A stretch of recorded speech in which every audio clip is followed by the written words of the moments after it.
Hey, Undisputed listeners, before we start the show, I wanted to tell you about our brand new Fox Sports app and website, foxsports.com. Reimagined for the modern sports fan. Go ahead, download the new app right now. You don't even have to pause this episode. Every day on the new app and website, you'll see the top stories in sports, plus a rich world of written content, videos, social media, and analytics to give you a 360-degree view of the most important stories of the day. Streaming live TV has never been so easy or elegant. Every Fox Sports game, including all pregame and postgame shows, are just one click away. For the extra invested fan, we also go deep with real-time wagering lines, trending prop bets, win probability, and key player projections. Download the new Fox Sports app or visit www.foxsports.com now. Let's start the show.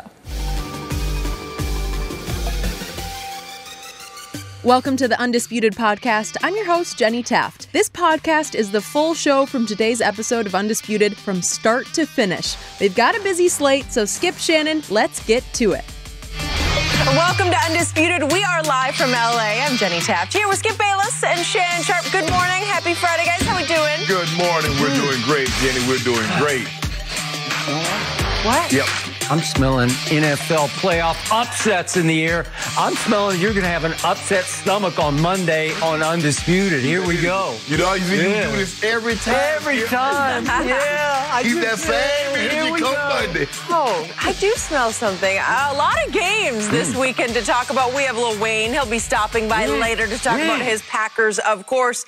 But we begin because Sunday on Fox, we will see history as Tom Brady and Drew Brees square off for a chance to advance to the NFC Championship. Both veteran quarterbacks will have their hands full as Pro Football Focus ranked each team's pass rush in the top 10 for the 2020 season. And as we know, Brees Saints took both regular season meetings. So Shannon, who wins and what is the score for this one? This, obviously this is the game that everybody's watching. I mean, I think all the games are going to be really good. They're all really good. Yeah, I really think, and even though Kansas City, Skip, we're going to talk about that, is a 10-point favorite, I think that game will be a very good ball game. Agreed. Also. But I think when Tom went to Tampa and everybody saw that he was going to be playing in the same division as Drew Brees, I think everybody thought they were going to decide not only who won the division, but who advanced to the NFC title game. And we thought this was going to happen. And I don't think, Fox was very disappointed. And plus, they did get Green Bay following it up on Sunday.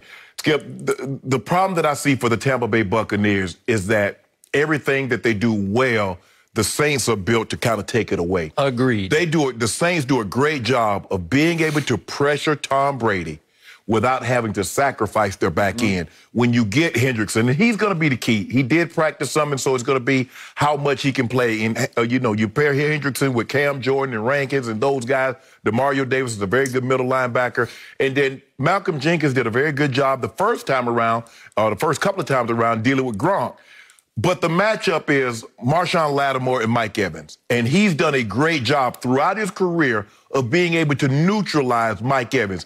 Now, they have Jack Rabbit. The question is, what are they going to do with Jack Rabbit? Are they going to put him on Antonio Brown, or are they going to put him on Chris Godwin? Yep. So when I look at it, Tom Brady, Tom is not the most mobile quarterback. He'll slide, shuffle here, slide there. But Skip, he's really not trying to get outside of the pocket. He wants to stay in that phone booth and do all of his business from that location.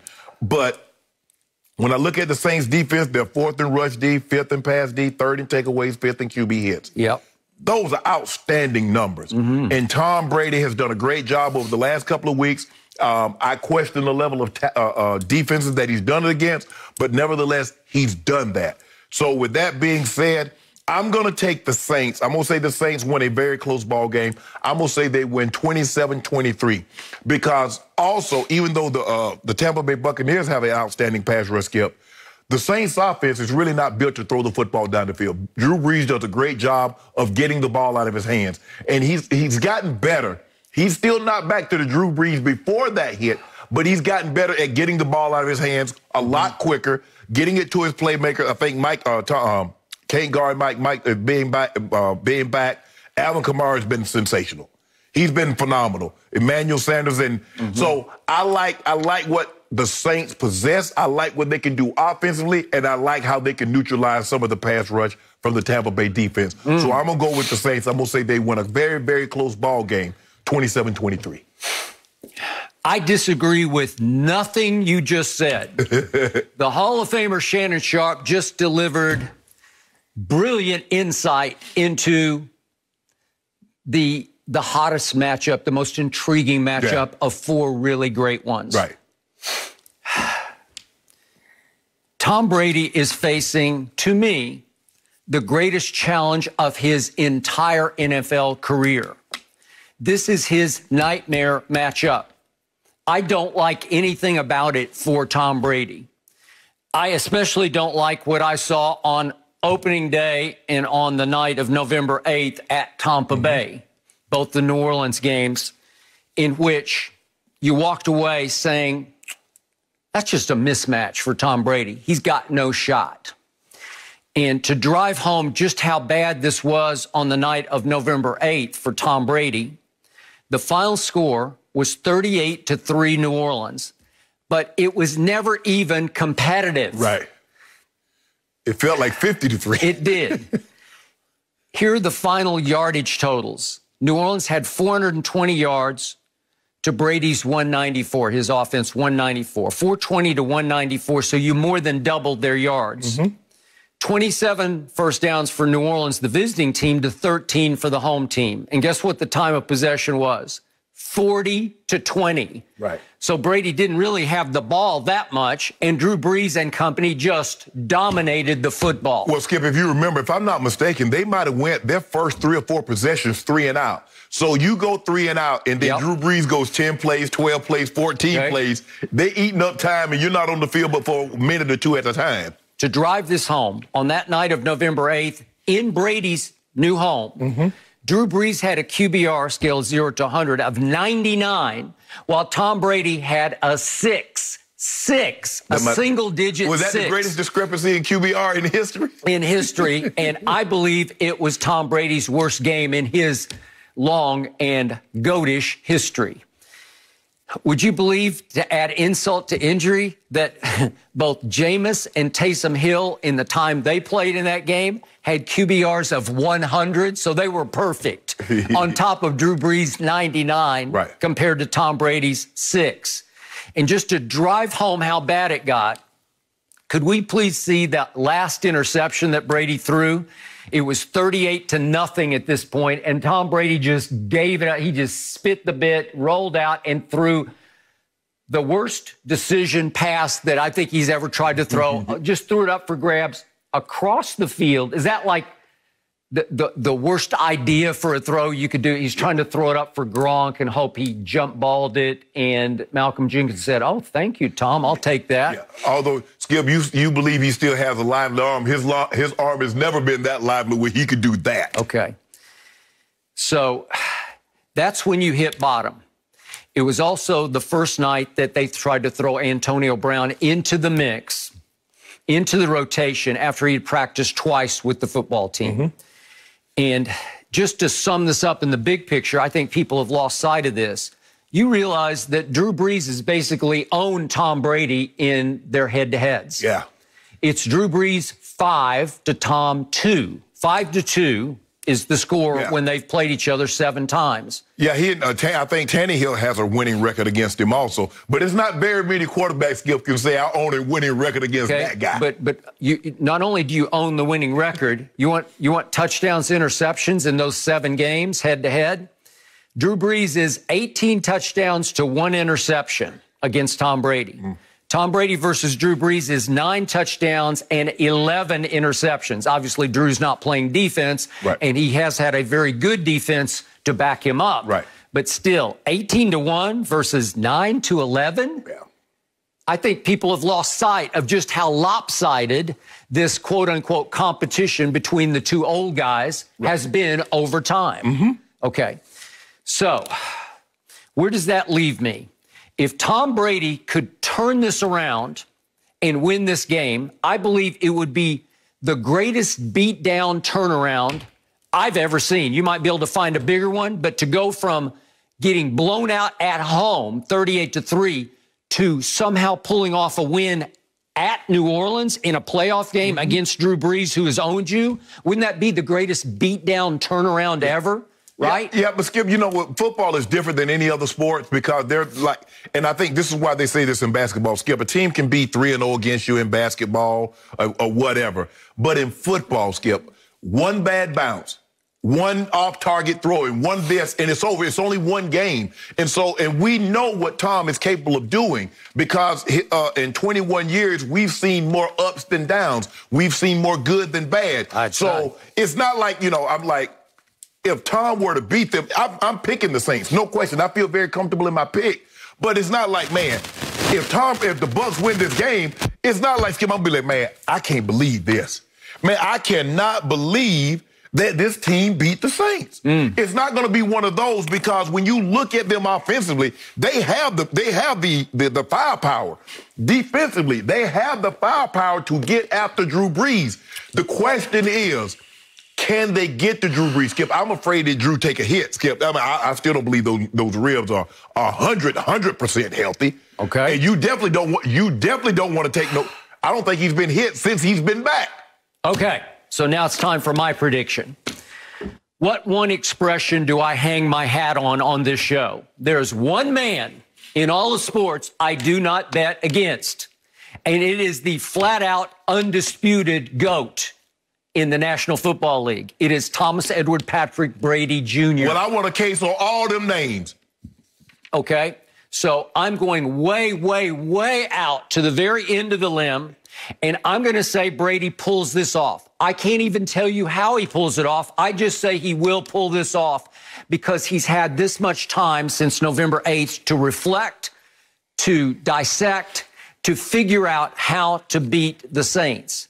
I think it's going to be a little higher scoring than you do. I think Brady's going to have to get into the 30s to win this game because I do not trust his defense. I trust Brady's offense in this game far more than I do Todd Bowles' defense. As I always tell you, I love Todd Bowles as a coordinator far more than I love his defense that he is coordinating right now. I'm going to go all the way up to 31-30, Brady over Brees. 31-30 on some wild finish. It's going to take a GOAT finish by Tom Brady. So you believe he throws the game-winning touchdown, leaves a game-winning touchdown drive, I'll go or he puts it in game-winning field goal drive by Ryan Suckup. That's what I'm going to come down to, and he's going to hit Gronk with a couple of big passes in that drive, just the way he did against the Rams when he finally figured them out in the Super Bowl. And here's what I'm also hanging my hat on. When we last saw Drew Brees last year in a playoff game at home, he lost to Kirk Cousins. You remember that game? He did. It was overtime, 26-20, and Drew did not play well in that game by his standards. And he had a lost fumble and an interception, and Cousins outplayed him. Yeah. Cousins had a QBR of 79 to Drew's 49. And it was pretty shocking that Minnesota got after them and held Kamara to 21 yards and Latavius to 21 yards rushing. They each had 21 yards. Okay, so that's the formula for how to do it. But it took overtime, but it was 26-20. It took a push off by Rudolph in the end zone. Remember, it was highly controversial. I wouldn't have called it, but whatever. You could say that they got robbed again at home. Okay, now we go back to in Brees' last 4 home playoff games. The truth is, he hasn't played great in any of them. Well, Skip, he didn't play well the first half of the Minnesota game. Remember, they ended up being the Minnesota Miracle. He came back in the second half. But they were down by like what? They were down by like 20 points at one point in that game. That was at Minnesota. But I'm just looking at 4 home games because this one is home. And his average QBR for those 4 games, just to sum it up, is a 57, scale 0 to 100. Trust me, that by his standards, that's not good. Well, Skip, let me tell you what happens. Is that a lot of times when you have home playoff games, you get so caught up, the crowd's going to be able to bail us out. And you forget that you still have to play games. And teams go in there and they say, look, if we can just get this crowd get them out of it early. So keep them at bay. So in other words, they don't allow Saints to run off with a 21-3 or a 28-10 lead, and the crowd stays in a frenzy the entire ball game. For the most part, they've been trailing the entire game, or the game has been kind of nip and tuck, and that's what the Rams did, Skip. The Rams kept them at bay. They Drew threw a horrible interception. He did. They kept him at bay, Drew got the ball in overtime, didn't do anything with it. They get the ball, end up kicking a field goal, and boom, there you go. And then go back to the home playoff game before that one, and it was the Nick Foles, remember, Eagles game at New Orleans. Right. And I thought Nick Foles was going to pull off his magic act again, and he hit Alshon right in the hands, and it went right through his hands for a late interception that stopped what could have been a game-winning drive. Yes. Okay, so got that going. Then you mentioned fans. Obviously, fans are not much of a factor anymore, right? Not 3,000. Okay. And yet, this Tampa team is weird to me. I don't know why. They haven't played well at home, but they've played much better, to me, away. So I sort of like the fact it's at New Orleans without many fans, because I think they have a better chance there, weirdly, than they would have at home. Well, New Orleans should have put in a request, and that's the NFL, could they play this game at Jerry World? Because Jerry World, you get 40,000 fans in this game. And second to Jerry World has been Tampa Bay, where I don't know exactly how many it's been, but it looks like it's got some people there. They do get some people in there. It doesn't seem to work to inspire the Buccaneers. Well, Skip, the thing is also, if you look at that game in which you're talking about, the 38-3 ball game in which the Saints beat the Bucs, they hit Tom Brady more than anybody else hit him this year. It was the worst he's been roughed up all year. They hit him 9 times. I got it. And it started from the very first snap. And that's what you're going to have to do, Skip. Look, you cannot let this man get comfortable. Because the more comfortable he gets, the more uncomfortable he'll make you. And so it's going to be imperative that Dennis Allen, the defensive coordinator for the Saints, have the game of his life, because he knows what Tom Brady represents. Tom Brady lived for this moment. He's made his name. The regular season, we know what his regular season is. But Tom Brady, legends are made in the playoffs. And he's had more big playoff moments than any other quarterback in the history of the game. So Dennis Allen is well aware of what Tom Brady represents. They are. Okay, so the Saints pass rush comes from everywhere because it's deep and it's talented. They don't have one guy who's Khalil Mack or Aaron Donald, even though Cam Jordan sometimes plays like he's Aaron Donald or Khalil. But if you look down the list, they just have a bunch of guys. Even Demario Davis comes as a blitzer. And yet, what guy do you keep singling out? Hendrickson's bad. Hendrickson, and he's got a neck injury. He practiced limited this week. Couldn't play last week. So I'm having to, I'll knock on wood for him, because I hate to even talk about injuries, especially when it involves a man's neck. But he might not quite be himself in this game, and they're going to need him to not quite be himself. Because he was Skip. He's going to need to be himself. Like I said, he didn't play, and he's been limited since the game against, I think he got hurt in Kansas City's game, and he's kind of been limited in and out of the lineup since then. But he's going to have to be on his best behavior. Offsetting that is Brady lost his offensive guard, Alex Kappa, who's he's not great, but he lost him in the game at Washington. I think he fractured his ankle, but he's not going to play. They're going to start a kid named Aaron Stinney at guard, who has never started an NFL game. He's highly regarded, but he's never played. Well, is that going to be a weak link? Because what does Brady need to do? He needs to step into his throws. Really, the best protection you need for Brady, you need a center and your 2 guards. Because he's looking to step up. Now, I'm going to also hang my hat on this one stat that I saw on your favorite website, Pro Football Focus. My Bible. What did I see this week that knocked me out of my chair and probably sent you about to leap out your window? What happened? This is ranking secondaries in the National Football League. And I'm thinking, New Orleans secondary, it's loaded, man, with experience and talent, right? And I'm thinking, well, they're going to be, what, top 5? And I'm looking, and I get down to number 6, and Tampa Bay secondary is 6th in the league. And I'm thinking, it can't be. It's so torturable. Thank you. And then I keep going down. I have to go to 21. New Orleans secondary is ranked 21st in productivity. Why is that? First line of the explanation: penalties killed New Orleans secondary rankings. The group committed 45 penalties in the regular season, 6 more than any other unit in the NFL. 9 came courtesy of Marshawn Lattimore.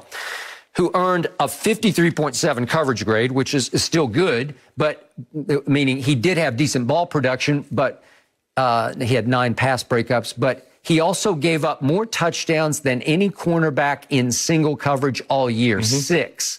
So he can be a weak link on pass interference, or if you want to call it cluing, jumping routes, getting beat deep. You know what it is, Skip? I think sometimes that he plays down to the level of competition, because we watched him give up a touchdown to Alshon, and I'm like, Marshawn, really? Yep. You know Alshon can't beat you deep, but you're playing on top of it. I agree. You know all he is a 50-50 and a back shoulder fade guy. Yep. So why are you on top of him? Okay. But there's something about Mike Evans that brings something out of him. Does it? And it happens sometimes, Skip. It's sometimes you go against the guy, and you know that he has the potential to embarrass you, you're on your best behavior, where you play down like, oh, man, that guy can't do anything. So watch Tom Brady go deep to Mike Evans, I don't know, 3 or 4 times with those sort of lob deep balls, those arcs, those rainbows, just to see if Mike Evans at 6 feet 5 inches tall can get a pass interference or maybe snag one above Marshawn Lattimore, who will be in single coverage, I'm going to guess, the whole game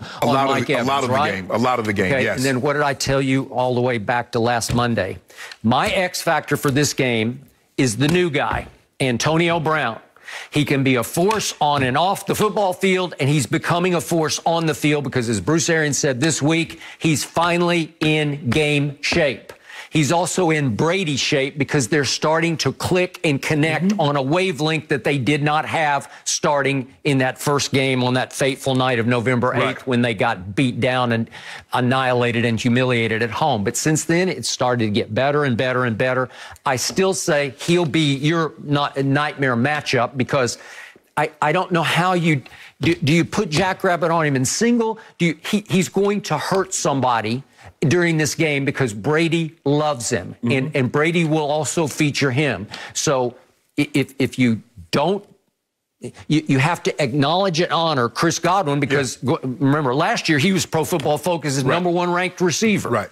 Okay, so I still say Antonio will hurt you at some point. So I like Brady's weapons. His protection has been virtually flawless. I loved what they did at Washington because I thought that rush would get after him, but they did a nice job on those guys. Well, the secondary, Washington secondary left a lot to be desired. The only thing that concerns me, Skip, is that when I watch the Saints corners, they do a lot of what we call opening the door. They'll be in press coverage and they just turn and try to run with the guy. I'm a firm believer, Skip, if you're up in press coverage, put your hands on the guy. Because as my granny used to say, boy, open the door, flies come in your house. When you open that gate like that and give those receivers free release, you're at their mercy. Fade, back shoulder fade, stops, out routes. So I would rather than see now, Marshawn is really more of a guy that's going to put his hands on you, especially Mike Evans, because Mike Evans is a big target. Skip 6'5", at 225, 230, that's a big target for so he's not a small Antonio Brownish, returner type guy.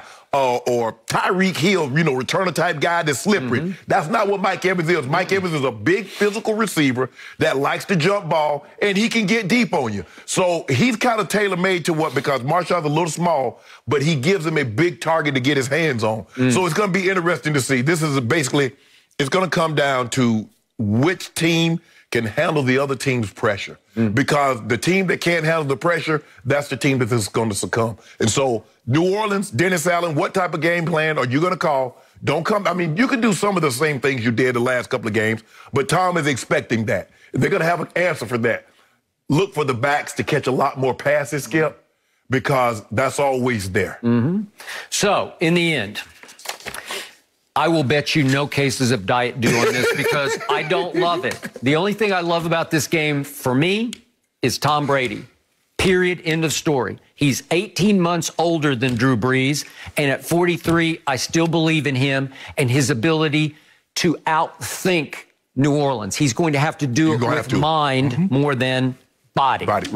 And I'm going to bet on him with all my pride, 31-30. Okay. All right? And I think you're a little afraid of him. That's what I'm hearing. Skip, because I thought you would pick it like 40-20. No, because I understand what the playoffs represent. The playoffs I think represent. You understand what Tom Brady represents. It's just Tom Brady. It's the playoffs. One game. It's like Go James. For one game, give me Go James. Here we go. No mercy. What's up, Undisputed listeners? It's your boy, Shay Sharpe. I wanted to tell you about my new podcast, Club Shay Shay, where we always do something before two something. Each week, I sit down with a guest for a drink and conversation, and as host and proprietor of Club Shay Shay, I've welcomed in esteemed guests such as Snoop Dogg, Floyd Money Mayweather, LeVar Ball, Isaiah Thomas, just to mention a few. Whether I'm talking to an athlete, a musician, an actor, or a lifelong friend, Club Shay Shay is a place where people share inspiring and motivational stories about their journeys to prominence. The new episode drops every Monday on Apple Podcasts, Spotify, or wherever you get your podcasts. Subscribe to Club Shay Shay now and make sure you never miss a new episode. Now back to Undisputed. No mercy. Well, guys, Aaron Rodgers said he feels as good as he ever has heading into the playoffs, and this time he'll also have home field advantage. On the other side, the Rams will get Jared Goff back in the starting lineup, and Aaron Donald will be playing after injuring his ribs last week. So, Shannon, who wins this one, and what is the score? The Packers are one of the three hottest teams coming into the playoffs. I like the way they're playing. They're the hottest team, no question about it, in the NFC, Skip. And I'll be the first to admit that some of the competition that Aaron Rodgers has played against hadn't been the best. But, you know, going against Chicago, what Chicago represents defensively, that's a division opponent. And he did a number on them. I think that was the last game of the season. And he had a bye week to get up to, you know, he says he's felt the best he's felt at any point in time in his career this late in the season. And then he got a bye week on top of that. So I love that about them. And for me, Skip, when I look at the Rams, I trust everything about the Rams except the guy that's going to have the ball in his hands more times than anybody else, and that's Jared Goff. He's a turnover. He's an accident waiting to happen. And he's playing with a fractured thumb and in the cold weather. And so I believe the Packers defense, although not great, I believe they can coax a few turnovers out of him, be it fumbles or interceptions. Now, Aaron says he feels great. Aaron Donald played with a torn cartilage. Now, me, I had that injury in my ribs. In his rib, rib cartilage. Yep. I tore mine, and my rib ended up, when it came loose, Skip, my rib actually protrudes a little bit now because it's not intact, because the cartilage was torn. It was painful. Now, I don't know if anybody's ever had that, Skip, but sudden movements, and Aaron Donald is a sudden guy. Skip, he's not a two-gapping guy. And even if he was, I mean, just that thud to feel that you don't realize how much you use your core until it's injured. And then you realize the simple things, brushing your teeth, putting on your clothes, brushing your hair. Imagine trying to play NFL football, trying to move a 300-pound man against his will. Now you got 300 pounds man trying to move you against your will. So it's going to be interesting to see. Now, I know he's going to get some medication in there and to calm it down. And so it's going to be very interesting. His injury might not be as severe as mine. He might be able to tolerate more pain than I could. But that's not a very pleasant injury to play with. And given that, and everybody's looking for the matchup. Everybody talking about it. You know what they're already talking about, Skip. 17 versus 20. They want to see Jalen Ramsey versus Devontae. Now, I'm not sure how much Jalen is going to travel. Now, I'm sure with Jalen lines up on the side, I don't know if he's going to follow him in the slot. I don't know if he's going to follow him left or right. But I'm loving to see that matchup because I know at some point in time, he's going to have to come out on the side in which Jalen's on. And everybody wants to see that matchup. I said this, DK Metcalf is tailor-made. If you were to say, give me a receiver, if Jalen Ramsey, you ask him to be honest, and you say, give me your perfect receiver that you like to cover one-on-one, DK Metcalf would be it. It's a big physical corner that doesn't have suddenness as far as wiggle, Skip. And he's just going to try to out-physical Jalen. And you don't realize how big Jalen is and how strong and how physical he is. So you turn it into a physicality matchup and not a mind matchup. Devontae is a little more slithery. And so that's what I want to see. How's he going to deal with that? But all that being said, Skip, I'm going to take the Packers. I'm going to say the Packers win 27-17, and they advance to the NFC Championship game. A 10-point win for the Packers. Okay. I'm going to start with your man, Aaron Rodgers, the LeBron James of the National Football League. Oh, he go there. You say that. I don't, because LeBron is not the basketball GOAT either. He's the phony GOAT, and I believe this guy is the phony GOAT also. Don't do that, Skip. So, in all my time watching and studying Aaron Rodgers, I have never heard him, seen him more cocky confident than he's been this week. It felt like they were already in the Super Bowl because he has just been raving and gloating about, we finally got what we wanted. This is what I've spent my whole career vying for, that one time, that one playoff run through Lambeau Field, where we had 2 home playoff games to get to the Super Bowl. And you got it. And it feels like it's already a done deal with Aaron Rodgers mentally. We got this. We're cruising right into the Super Bowl. Maybe it'll be a Super Bowl I rematch. We haven't ever seen Green Bay versus Kansas City again, right? Maybe that's what, again, the seeding would tell you that those 2 number 1 seeds, with the only bye week that each conference has this year, would be just skating right on into the Super Bowl. Okay, then we've heard him go on and on about how this is the best he's ever felt at this time of the year. I'm less beat up. Maybe it's because I worked harder on my body in the offseason. He got a little more conscientious with his nutrition and his training, fitness, his legs. And, everything is better. And he said, I just feel great right now.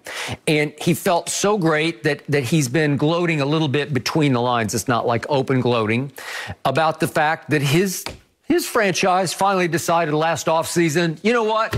We see the beginning of the end of this man, Aaron Rodgers. So we got to go get a quarterback in the first round. And they went and got Jordan Love. And I think he's having a great time rubbing their nose in that this week. Although they haven't yet played a playoff game yet, he has had a phenomenal year. You could argue it's his best year that he's ever had, all things considered. He does have the one receiver Pro Football Focus now grades #1 is Devontae. But will he have Devontae the way he usually has Devontae against Jalen Ramsey? I'm doubting that. I'm doubting because I think Jalen will make it at least a little harder to get the ball as routinely and consistently as he does to Devontae. Okay. And then finally, Aaron has actually taken a lot of time to rave and gloat about how he volunteered this. He has now been selected to be a celebrity guest host on your show and my favorite show, Jeopardy. You were once on Jeopardy. Jeopardy. And he's just been going on and on about he can't wait for that off-season moment that he gets to be the Alex Trebek of Jeopardy. He gets to stand in. It's like he you know, I'll be the host, coming off a Super Bowl, coming off an MVP. I mean. Okay, so all that's been happening this week, and I'm thinking, gee, Aaron, do you realize who's coming to town? He's been practicing. Skip, you can do more than one thing. Jeez. Do you realize this is the best defense in pro football? It just is. Do you realize it's the worst matchup he could have, even albeit at Lambeau Field? And I think it's not going to be brutally cold on Saturday. It's going to be late afternoon, early evening in Green Bay. But they're supposed to snow tonight and tomorrow morning. And there could be snow showers during the game. But the low is only 26 at bottom. That's going to be the bottom during the game. So it's not like one of those nights where you can't even play football. Where the Rams been practicing? Indoors, in the sun. So 26 degrees to them when it's been 80 basically the whole year here. Well, that's what he's counting on. But it is easier to play defense than offense in the cold. I think you would agree with that. And when I look at this Rams defense, as Pro Football Focus, your favorite website, says, this Rams defense, the pass defense, is downright terrifying, ranking #1 Pro Football coverage grade. And, of course, they rave, as you have raved for 4 years on this show, about Aaron Donald, saying he might have had his best year yet. I have told you before in years past, I've had my doubts because I watch full games and I don't even know that he's playing. A lot of those games have been against my Cowboys when did he play? I have to look at the sheet to say, did he get snapped? Oh, yeah, he played 75 plays in the game or whatever it was. Okay, so they're saying that this was the 3rd time in his career he racked up at least 90 pressures. The rest of the NFL has combined for just 5 such seasons since Aaron Donald came into the league in 2014. Well, that's phenomenal. And I will be the first to attest. I've watched a bunch of Rams games. He is jumping off my screen now. He is unblockable. You got to double him. If you don't double, if you skip, they put him all over the place. They put him in the 5, they put him in the wide 5, they put him in the 7, they play him in the under tackle. Yep. They put it, if you do not double him, he will hurt your QB. And our man Troy Aikman said the other day, live on Fox on national TV, this is the greatest defensive player he's ever seen. And, of course, he played against Lawrence Taylor and Reggie White. Bruce played against Bruce in the Super Bowl. He? Bruce got him in the, if I'm not, Bruce might have sacked him in the Super Bowl. So Troy has played against some great defensive players. He played with Charles Haley. He played against Charles Haley. Good point. He played against Dion. He played with Dion. Yep. And Skip, I'm telling you, and I think the thing is, and sometimes, you know, Skip, we come in an era when it was a lot different, and it's hard to let go of things of the past. But he's as good. He played against Warren Sapp. He played against Johnny Randall. Skip, this young man is as good as it gets. Okay, all right. So it's not just Jalen Ramsey we're talking about here, because Darius Williams has come out of nowhere and emerged as, dare I say, a star corner. And Troy Hill is their third corner, their slot corner. And he's pretty good. Every time I say, that guy can play. And John Johnson is really good at one safety, and Jordan Fuller is a rookie from Ohio State. But every time I watch him, he's impressing me more and more, and he's growing up right before your very eyes. This is a defense, because it's not just... It's not just Aaron Donald who can get you. Leonard Floyd can get you, and Morgan Fox can get you, and Brockers can get you. They come from everywhere like New Orleans does. I think it's the best defense in pro football. And I'm saying, Aaron, do you realize what's coming? I guess it's still going to be easy breezy cakewalk in the cold. I don't think Aaron thinks it's going to be easy breezy cakewalk in the cold, but I think he believes in what they're doing. I think he believes in the way they're playing and the way he's playing. Skip, you know how quarterbacks are, just like a pitcher. I don't care. You could have Murderers Row. You could have the 27 Yankees. But Big Train Walter Johnson said, if I got my stuff, you can't hit me. Aaron Rodgers is saying, I understand what Aaron Donalds and Brockers and Fox and Jalen Ramsey and those guys, I understand what they represent. But if I'm on my game, they can't see me. And that's what Tom Brady feels the same way, Skip.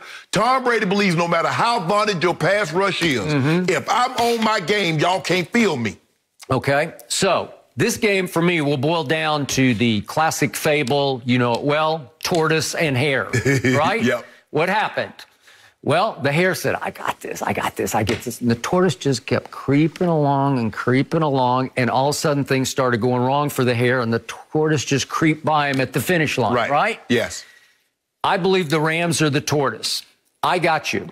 Jared Goff can be a disaster, and now he's got 3 pins in his right thumb, and it looks like he's going to wear a glove on his right hand for the first time ever just to try to, because you know how a thumb with pins in it in the cold, it's going to make it even worse. But let me ask you a question, Skip. How comfortable is he going to be throwing with a glove? That's not like Big Ben or Phillip Rivers. They've thrown with gloves basically their entire career. I got it. But or Teddy Bridgewater. Sometimes you get more careful because you know you're up against it.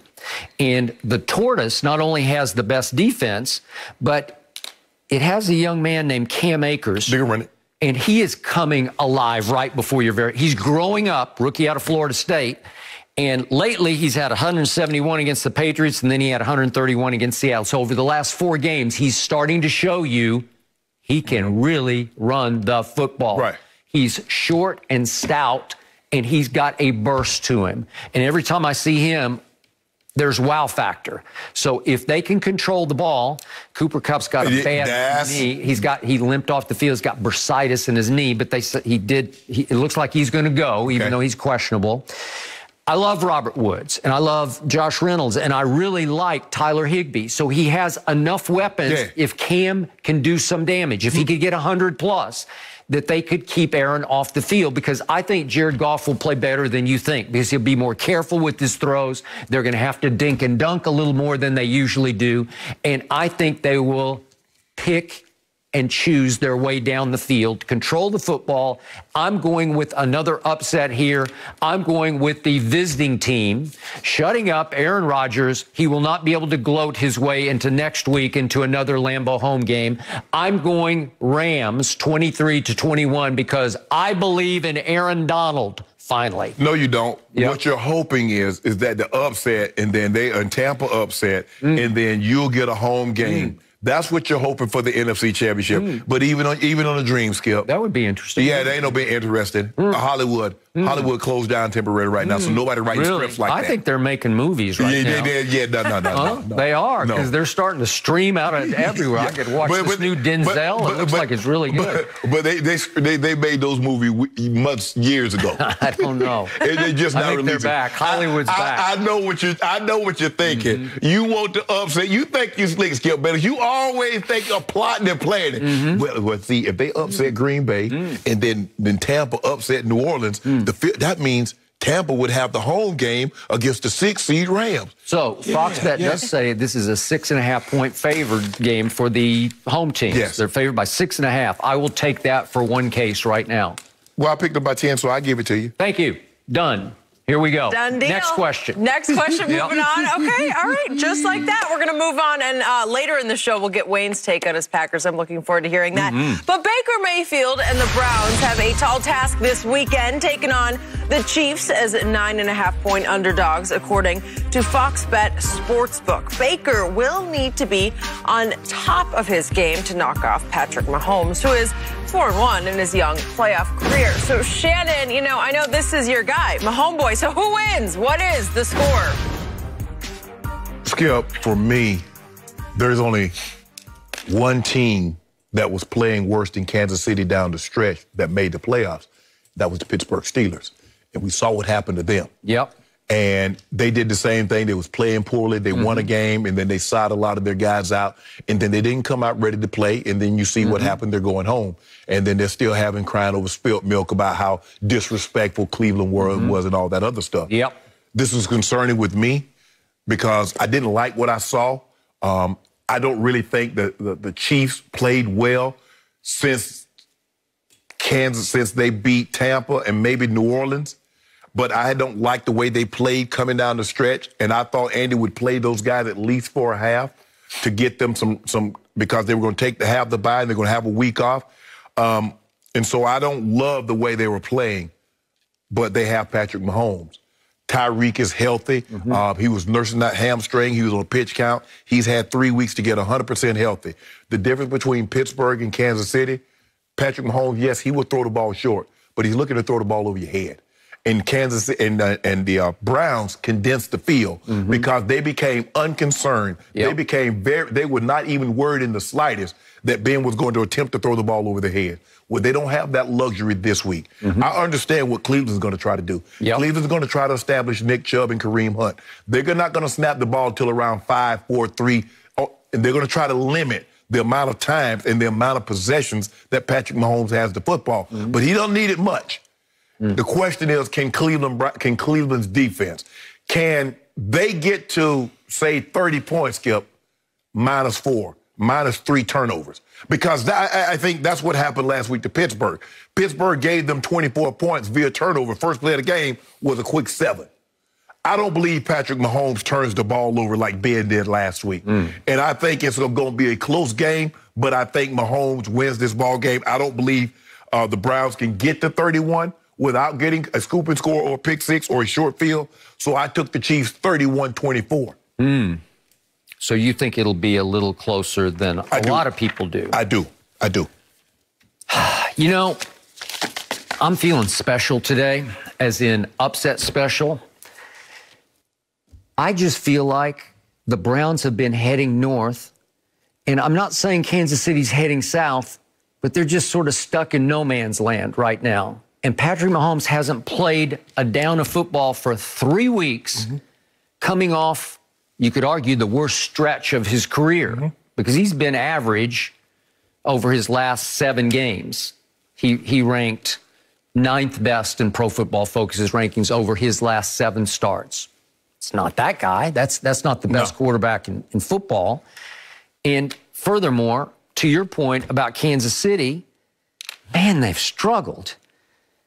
You look at these games, like I'm just going to give you the quick margins of victory. They beat Carolina at home by 2. Then at Las Vegas, remember that game? It took the late touchdown pass. They won by 4. And then at Tampa, Brady came all the way back to 27-24, couldn't get the ball back in the last 4 minutes, so they hung on to win by 3.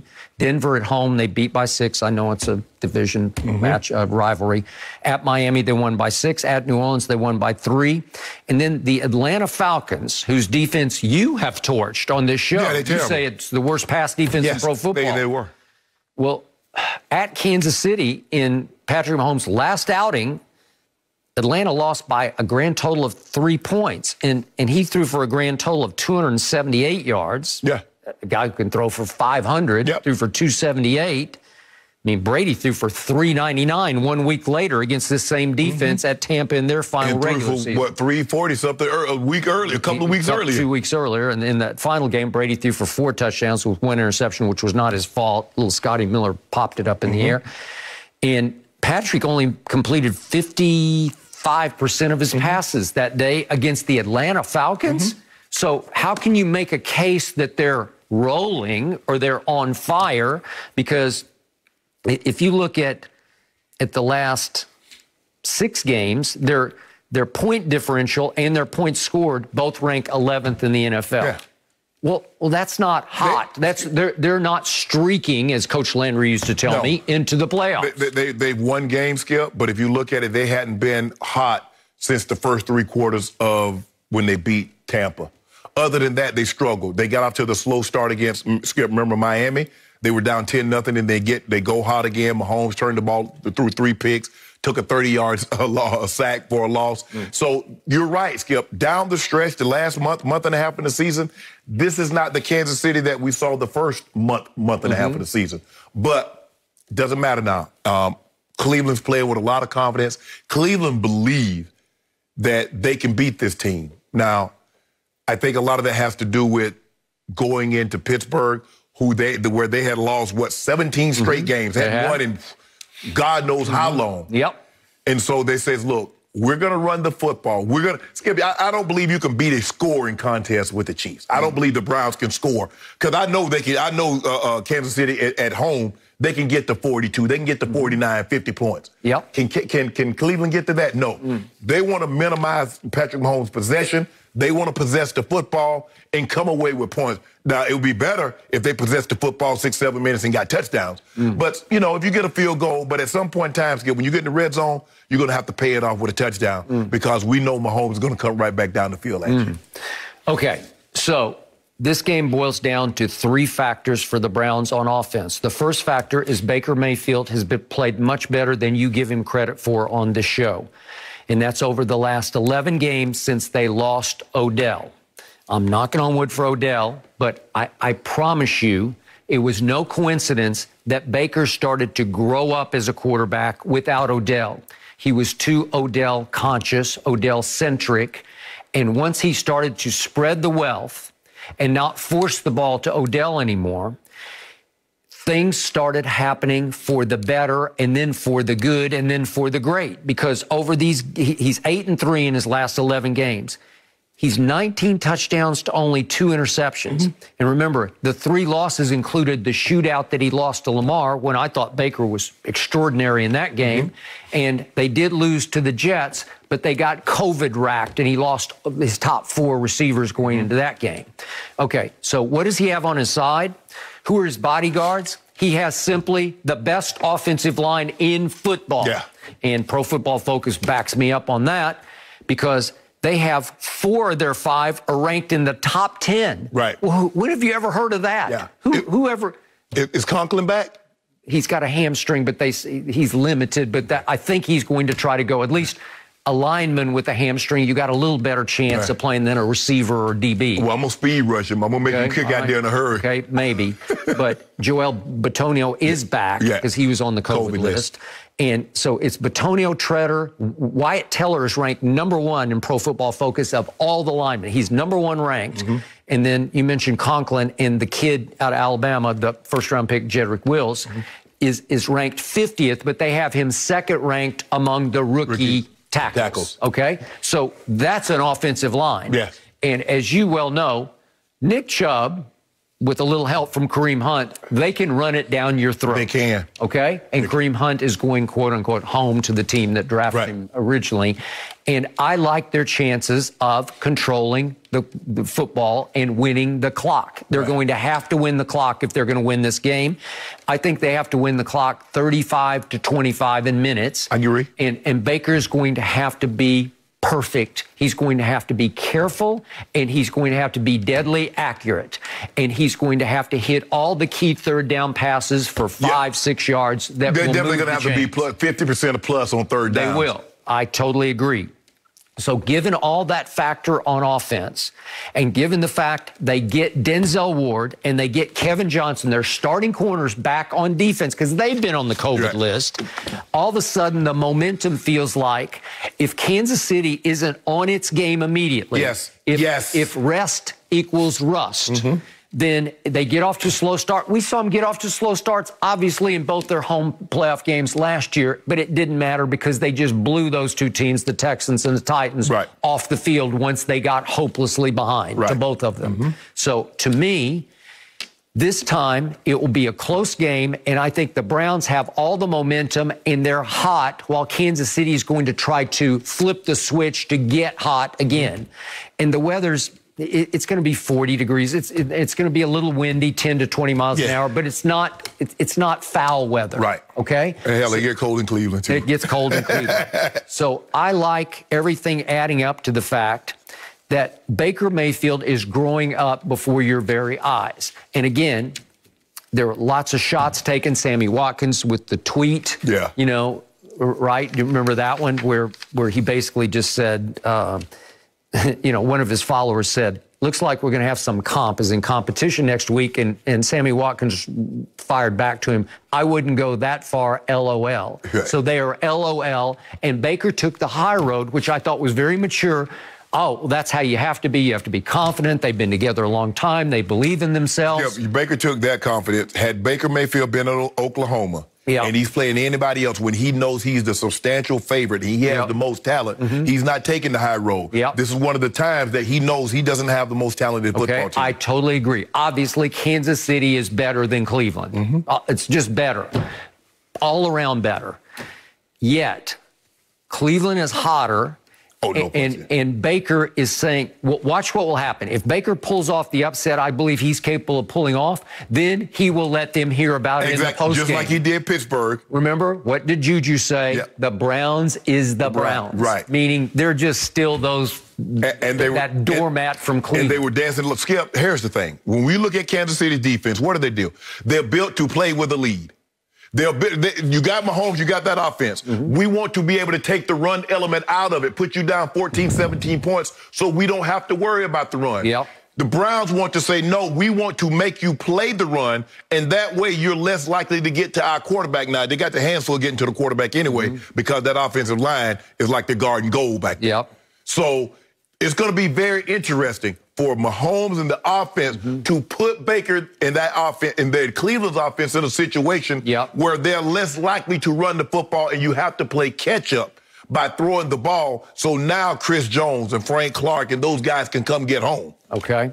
So win the clock 35-25, win the game. I believe 20, I'll do wild finish. It's going to have to be something crazy, 28-27. Okay.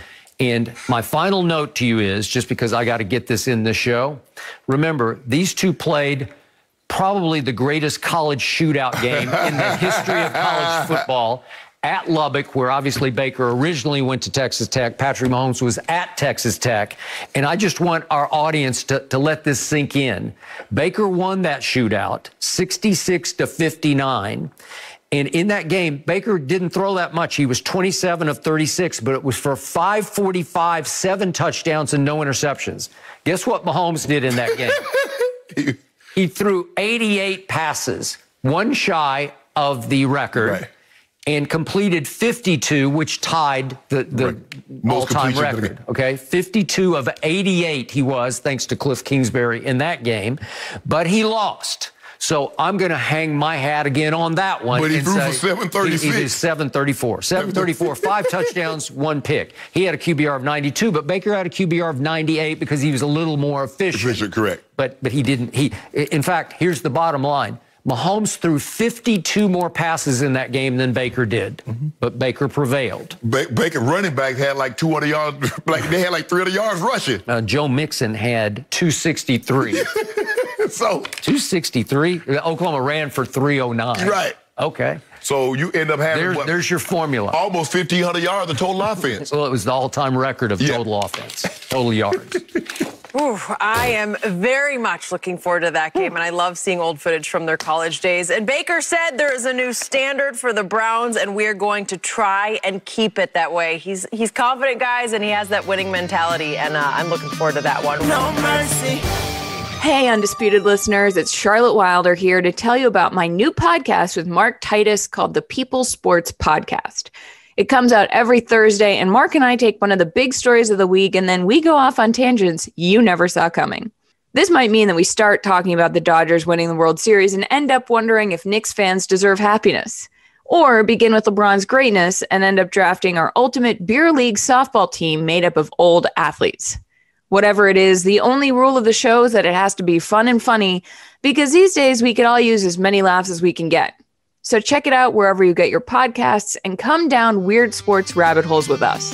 We can't wait to have you. No mercy.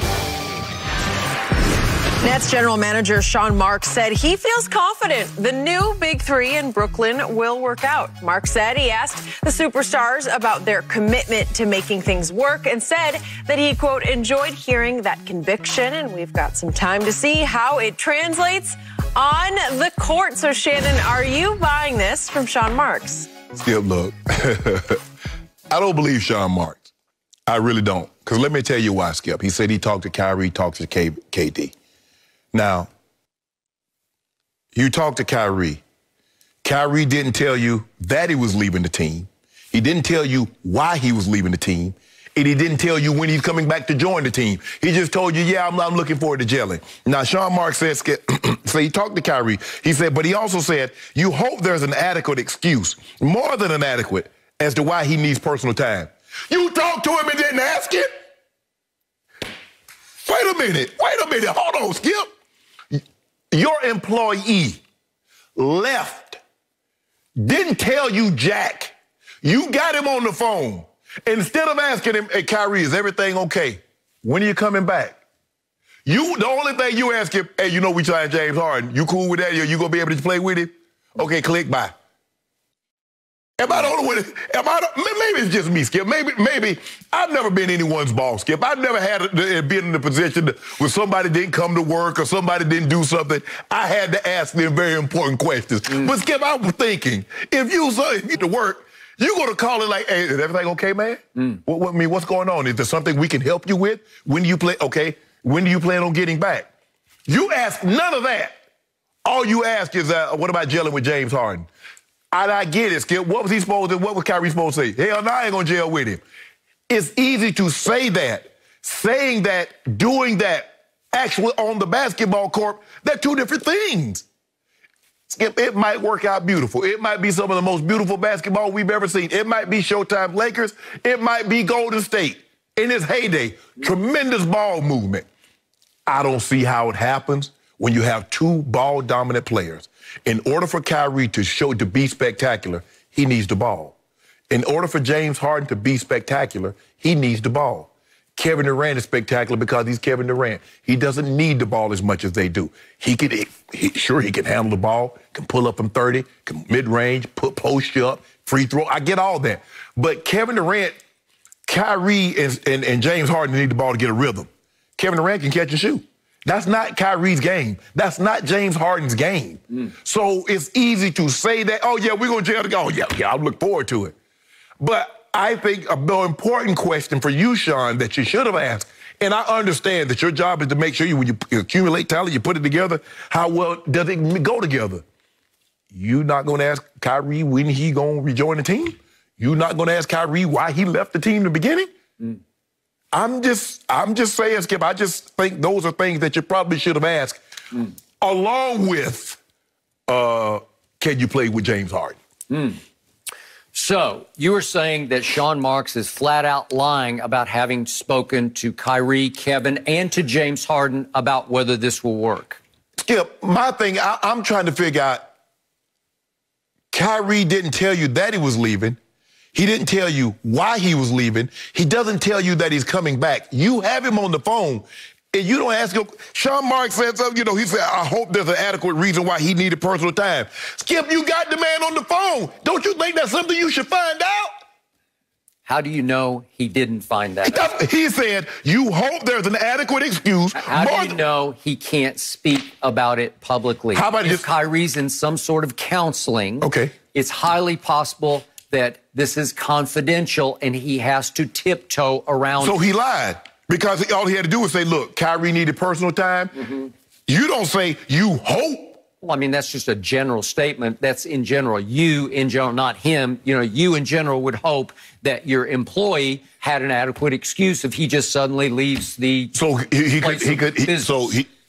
So Kyrie couldn't say, well, I needed some time away, blah, blah, blah. And you dress it up and says, hey, Kyrie needed personal time. You don't come out and say you hope he does. You already know because Kyrie told you.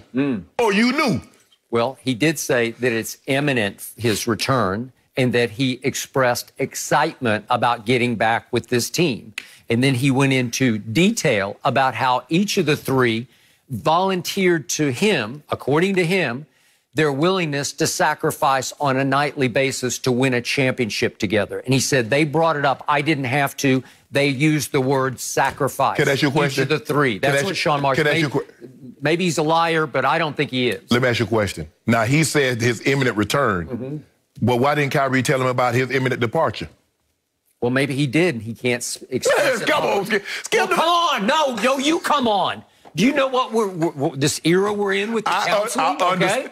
Is it possible that there's an issue we don't have any idea about that he has gone through? Well, the reports are Kyrie did not reach out to any of the organization. He texted teammates. That's what he did. Now, maybe the reports are off. Maybe everybody is lying. But this is what we know. This is not fact. This is not conjecture. This is not innuendo.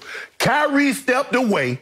And Kyrie didn't, and is not back. And this is 5 games into the season. Now, we can speculate what they say they're going to play together. They say they're looking forward to it. This is what they dreamed for all their lives. That's what they can say. But this is what we know. Kyrie stepped away, and Kyrie is not there now. Okay. Is he going to be back soon? You betting against that? I don't know. What's soon? Okay. What's soon? Within the week. We'll see. Yeah. That's what he's indicating. That's not an indication. Yeah. Well, he's not at liberty to speak about some private matters concerning Kyrie Irving. How you know it's private matter? You assuming. Well, you just got upset at me for assuming, but you assuming it's a private matter. You're assuming much worse than I'm assuming. No, I'm not assuming I'm giving him his privacy. Skip, all I said was that Kyrie didn't tell. Skip, how about this? Charlie, I need some time. I need to step away. I'm going to be away for a few weeks. Okay, obviously, but you're not Kyrie Irving. Skip, all I'm saying is there's a level of professionalism. Skip, you don't have to get into great detail. Okay, I got it. But you don't know what's going on with him, so you can't even speculate on what's going on with him. But you speculated that there's something going on with him. Okay, but you're out of bounds to say that Sean Marks should just be open, hearted about it. Skip, that's not what I said. Okay. You're calling this man a liar. And I don't know Sean Marks, but I do know him by association because I know a lot of people who've worked closely with him. He is highly regarded, high character. He's a product of this San Antonio system, the Greg Popovich protege that he became as a GM. So Sean Marks is incapable of lying? No, I'm not saying he's incapable. Okay. Nobody's incapable of lying. But his MO is, his reputation in the league is, he would not make this up. Skip, I'm not jumping to any conclusions.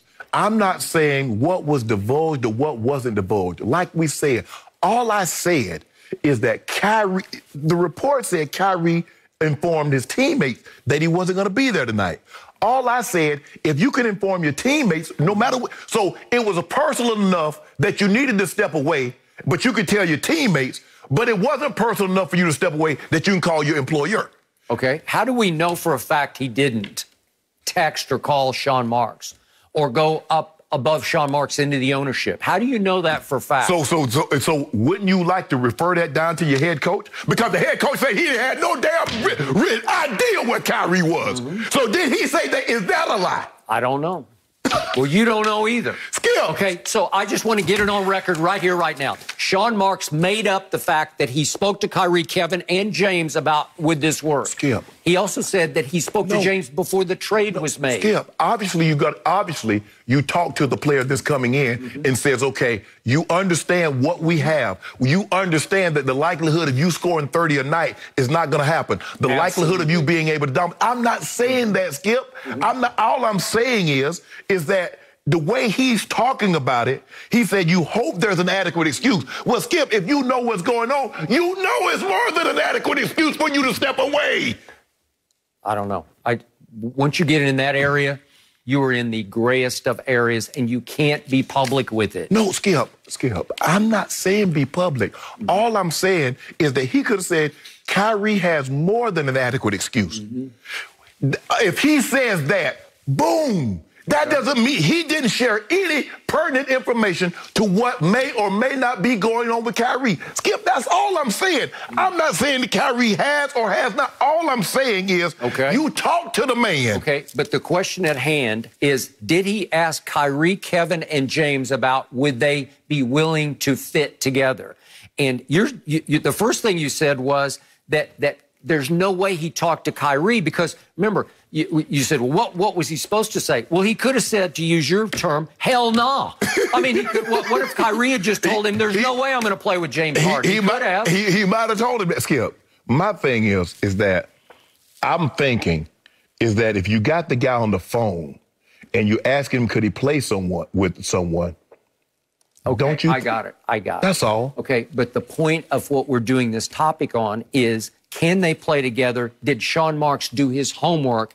And is he lying about the fact that each volunteered to him, hey, I know I'm going to have to sacrifice? I believe that all happened. But let me ask you a question. Kyrie was unwilling to sacrifice in Cleveland to be number 2. For whatever reason, Jason Tatum and Jaylen Brown started to come on, and Kyrie Irving was unwilling to sacrifice in Boston. Now, all of a sudden, Kyrie, out of the kindness of his heart, says, you know what? Okay, well, that's your right to speculate that he won't do it, okay? So what do we, hold on, forget speculation. What has his history shown us? That he's one of the best clutch shooters in basketball.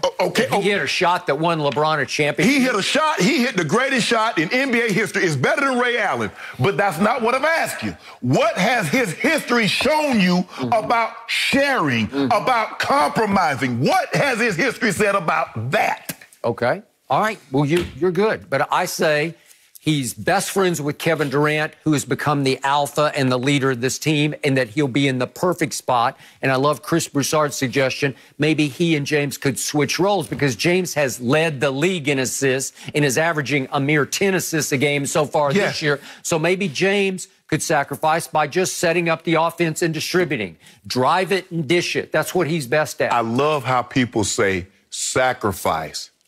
But when you've been something for such a long time, it becomes harder and harder for you to sacrifice that.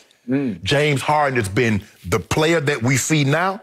James Harden has been that longer than he was sixth man. And how many rings does he have to show? He doesn't have any. And he's 31 years old. Yes. There you go.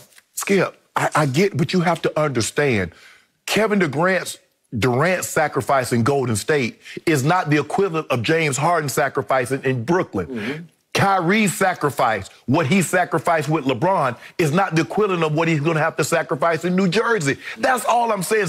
There are varying degrees of sacrifice.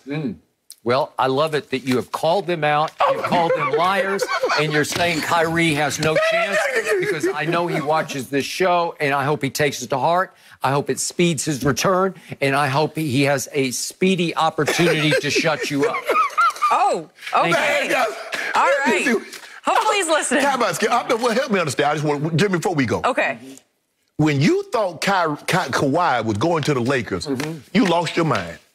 You lost your mind. Now you see this right here, and you up here, you talking about you want a Brooklyn Nets jersey. Oh, boy.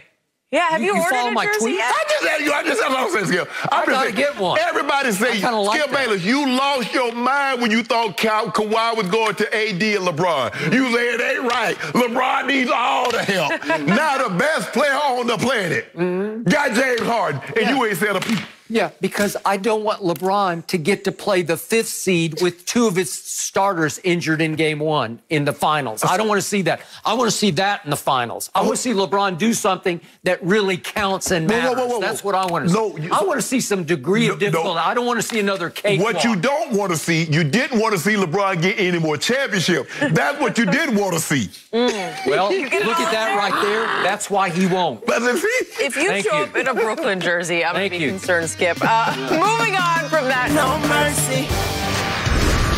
Lamar Jackson and Josh Allen both got their first playoff wins last week and now face off for an opportunity to make it to the AFC Championship. Lamar is the reigning MVP, and Allen has gotten some MVP buzz throughout this season. And just so you guys know, the Bills are 2.5-point home favorites in this one, according to Fox Bet Sportsbook. So, Shannon, who wins, and what is the score for this matchup? Skip, I'm really anxious to see this game because these are 2 guys from the 2018 draft. I believe they're both of these guys. I would take both of these guys over Baker. You like Baker. I like Josh Allen. I like Lamar. But when I look at the Ravens, Skip, what they've done over the last 6 games, it's been very impressive. You're talking about 250 yards rushing. Lamar Jackson's averaging 94 yards rushing in that 6-game win streak, 136 yards last week. He threw the ball really well. J.K. Dobbins, the second half of the season, averaging 6 yards a carry, which leads the NFL. Their offense is doing what it really does. They control the clock, they run the football, and they put points on the board in the process of doing that. So they limit, if you have a big play offense, they limit. And the thing that Lamar is going to have to guard against, the thing that he can't do, Skip, is go back to turning the football over. Because that's what got him in trouble in the playoff games that he's lost. You look at the playoff games that they lost, and you look at the playoff game that they won. He took better care of the football. He was exceptional running the football with his legs, and so they won the ball game. They're going to have their hands full defensively. The Ravens are going to have their hands full defensively.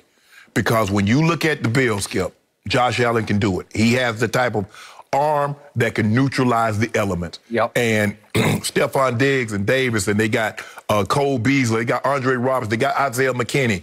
They got weapons galore at his disposal. Dawson Knox at the tight end position. Now, the running game leaves a little bit to be desired. They lost Zach Moss. They brought Devin Singletary is going to take over. They signed Devontae Freeman to the practice squad.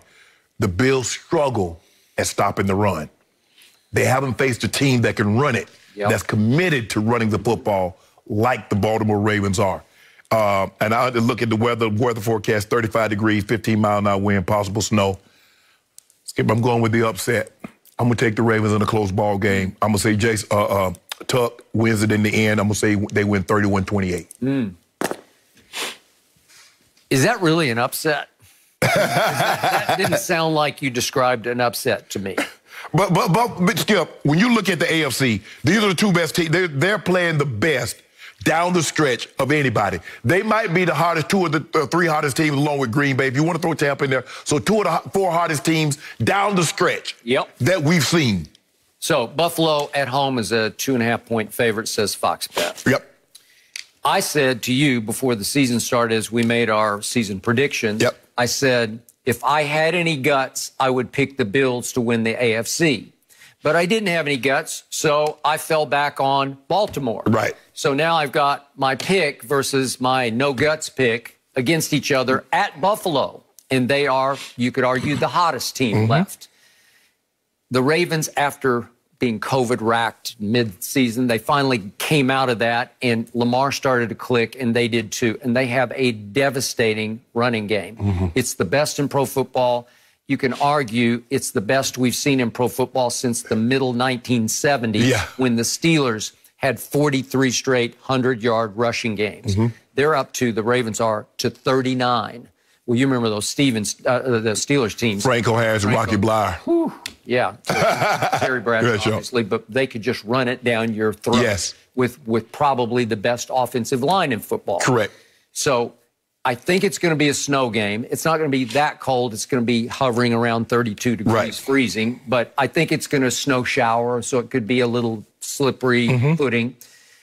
I think it's just as much advantage to the Baltimore runners, including Lamar, to be able to slip and slide knowing where they're going instead of the defense knowing where they're coming from.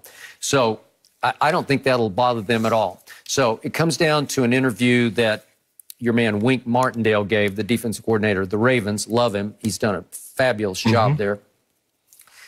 And he was talking about Josh Allen. He made a very good point. He said, usually when you evaluate a quarterback and he's not accurate, it's hard for him to shed that tag. Right. Well, what was the big knock on Josh Allen? He's just not accurate. Right. What happened a year ago in December when Lamar and company played at Buffalo? What did Josh Allen do in that game, which they ended up losing fairly close? It was 24-17. Right. Josh Allen was horrendous in that game. He completed 43% of his passes, 17 of 39. He was sacked 6 times in that game. He had a QBR of 17.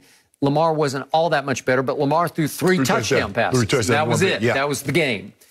And yet, Wink Martindale says, you know, what he's done this past offseason and this year is just amazing because he has accuracy on the move and accuracy in the pocket that I didn't see it for the longest. Yeah, I think someone said, I was reading a stat that says he has the highest completion percentage rise from his first year to his third year, Skip, of anybody. It's like 16, 17 points. Right. Which is unheard of. Unheard of.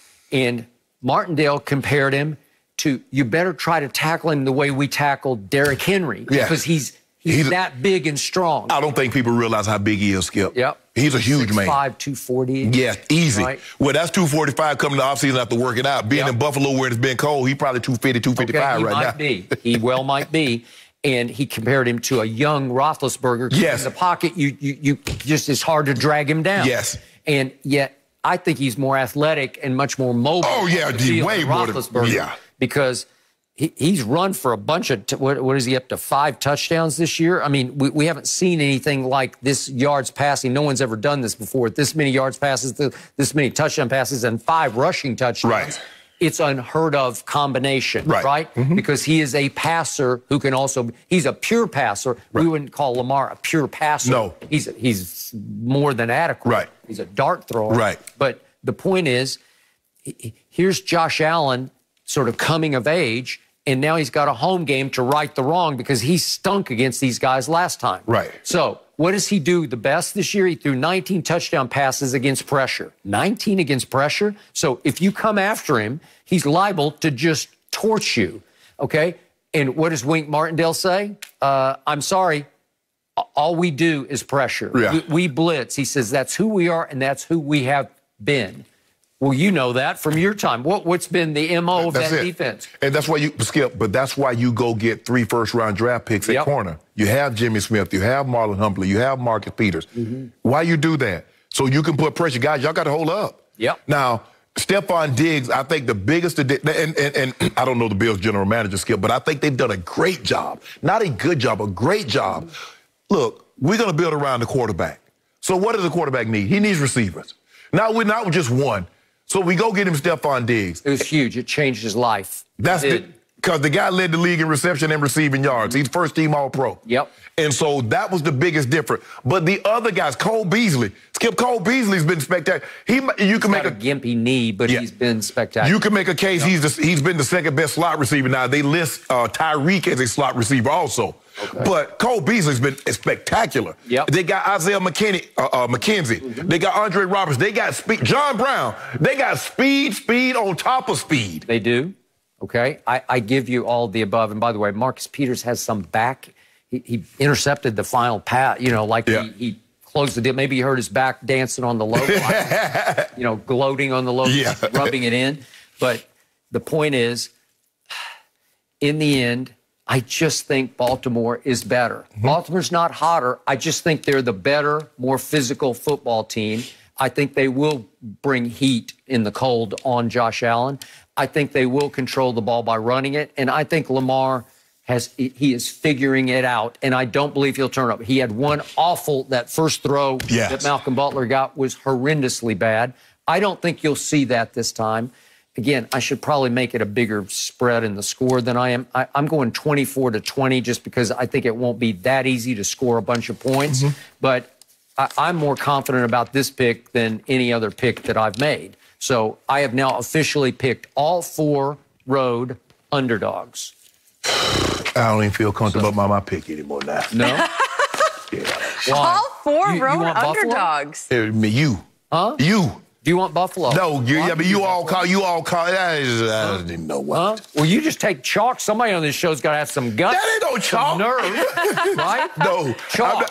I'm just, no. I mean, Lamar's the chalk pick. I don't care what that spread says. If They're the favorite. First of all, the only reason you take it Tampa because of Tom Brady. Let's not pretend that you actually believe. If the Saints were playing the Bucs and any other quarterback other than Tom Brady, you taking the Saints. Okay, he's the GOAT. Why He would ain't not? the GOAT. Oh, he ain't the GOAT? Was he the GOAT this year? Yes. No, stop that. He should have been in the Pro Bowl. He should have been in the Pro Bowl over Kyler. If they'd held the vote after the final week of the season, he would have been in the Pro Bowl. You know it, and I know. Look at the numbers he put up. Come on.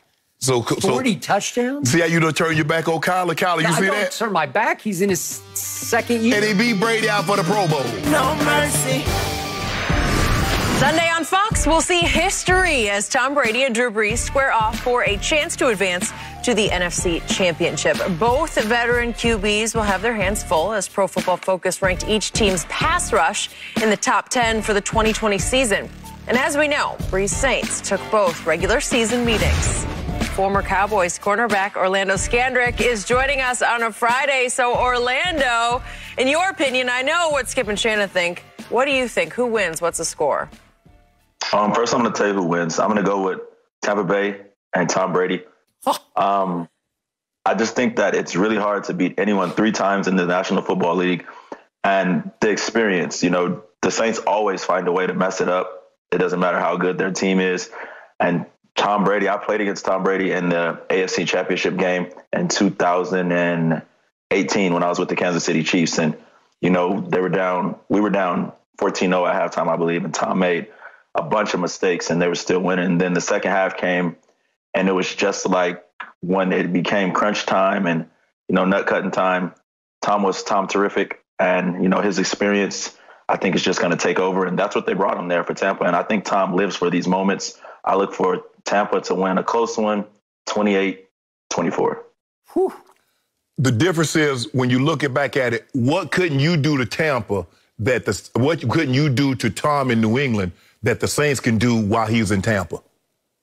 He can rush the passer. But I think at some point, and I think that we talked about this on the show all season, if you look at the Bucs offense, it has become catered to what Tom does well. And Antonio Brown is in, postseason form. He has picked it up over these last few weeks. So we've seen less Scotty Miller, more Antonio Brown.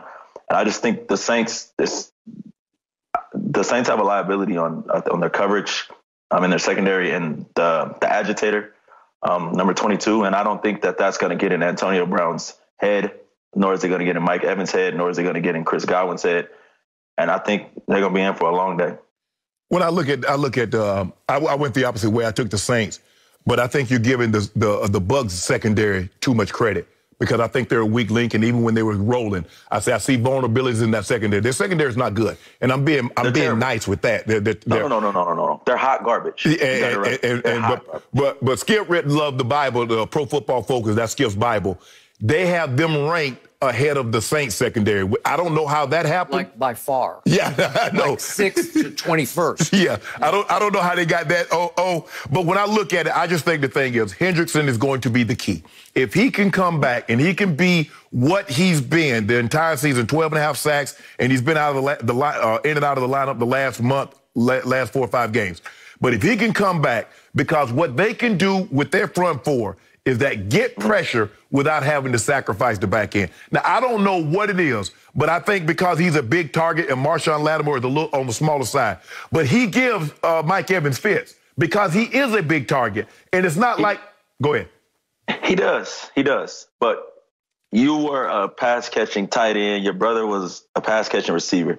It's a lot of hitting yards when it comes in between Marshawn Lattimore and Mike Evans. His stat sheet might not look well, but Marshawn Lattimore is going to have a 40-plus yard pass interference. it happens every time they play. We look at the first game, a 40-plus yard pass interference, and I look at those as the hitting yards. That's just as good as a 40-yard catch to me. I look at any good defenses I've been around, make them call it. They're not going to call it every play. They might call it, and I get it sometimes, it's the most inopportune time that they choose to throw the flag. But I'm going to make you call it. I'm going to be my normal self. And what we've seen in the playoffs, is that they normally will let stuff go. They don't call it as ticky-tack as they once did in the regular season. So they're going to let you play. To the Saints. Yeah, you're going to have to play through. Ask the Saints about that when Roby Coleman Skip hit the guy like in the third quarter, and it was the fourth quarter, and they didn't throw the flag. Especially at New Orleans. Yeah, exactly. Okay. Yeah. So, Orlando Scandrick, my man, I love what you just said. It makes me feel a little better about a pick I don't love, because I did pick Tom Brady, but I just picked him because he's Tom Brady. Exactly. But it's because of what he's done. It's because of what he did to Orlando's Chiefs in 2018, the AFC Championship game. He converted 3 straight 3rd and 10s in overtime. It's impossible. You just can't.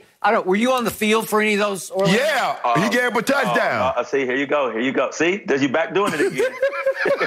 You're doing it again. I know, but he has my bad. But he has firsthand knowledge. He has literally seen it before his very eyes. I watched the game. He did it to me in Dallas too. When they had Aaron Hernandez, Gronkowski, Wes Welker, he's just resilient, man. You can say whatever you want about the man. The man is resilient. And I'm not right about all my picks, but I'm going with just my football knowledge. And I just think when it comes down to it, Sharpe, he wants it. No one wants it more than Tom Brady. Yeah. He clearly showed that he wanted. He took a chance. He went to Tampa. He picked the best situation for himself. Probably not the most money for himself, but he wants it. And another thing that I kind of missed out on, their running game is at a different level than it was earlier in the season. And I went back and I studied both games. They didn't run the ball well in the first game. It was the first game of the season. And in the second game, even though they got blown out, Tom missed a bunch of throws. I'm not going to say that he's going to miss a bunch of throws again. So, I think it's going to be a hell of a game, but I just see Tampa Bay pulling it out close. I love Tampa Bay's rushers. I love Ndamukong Suh, even though he's older. I love, just the way he can have an impact on the game. I love Jason Pierre. I've loved him since I played against him in the Giants. And Shaq Barrett is kind of the X factor. He hasn't been the Shaq Barrett that he was in 2019, but he's still a guy that is dominant and can get to the passer. And by the way, I love the most Devin Bush, who was not able to play because of COVID against Washington. So he's back. What they got their hands full with Alvin Kamara. Alvin! So you're going 1960s Chipmunks reference? Yeah. How old are you? I don't know. Fantasy over. He don't want a lot of people fantasy, so I'm thinking Alvin have about 2 touchdowns. So, Orlando, back to your point, would you believe that the Saints secondary, the reason they're ranked only 21st as a secondary by Pro Football Focus is that as a group, they committed 45 penalties, which is 6 more than any other secondary in the league.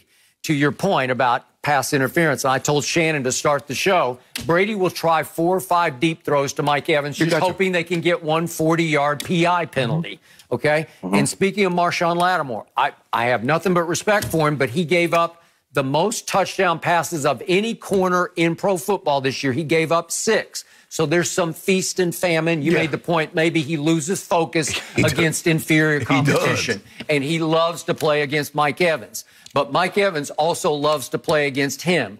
And trust me, they are scheming up some routes where they think Tom will get the ball to Mike Evans some. But he will mostly get the ball in the crucial situations to an Antonio Brown who, during that beatdown back on November the 8th, that Sunday night at Tampa, Antonio had practiced twice with the team and was forced into the rotation for that game. Well, obviously, as Arian said the other day, he's finally in game shape, and he's obviously in Brady shape because they are starting to click at the highest level.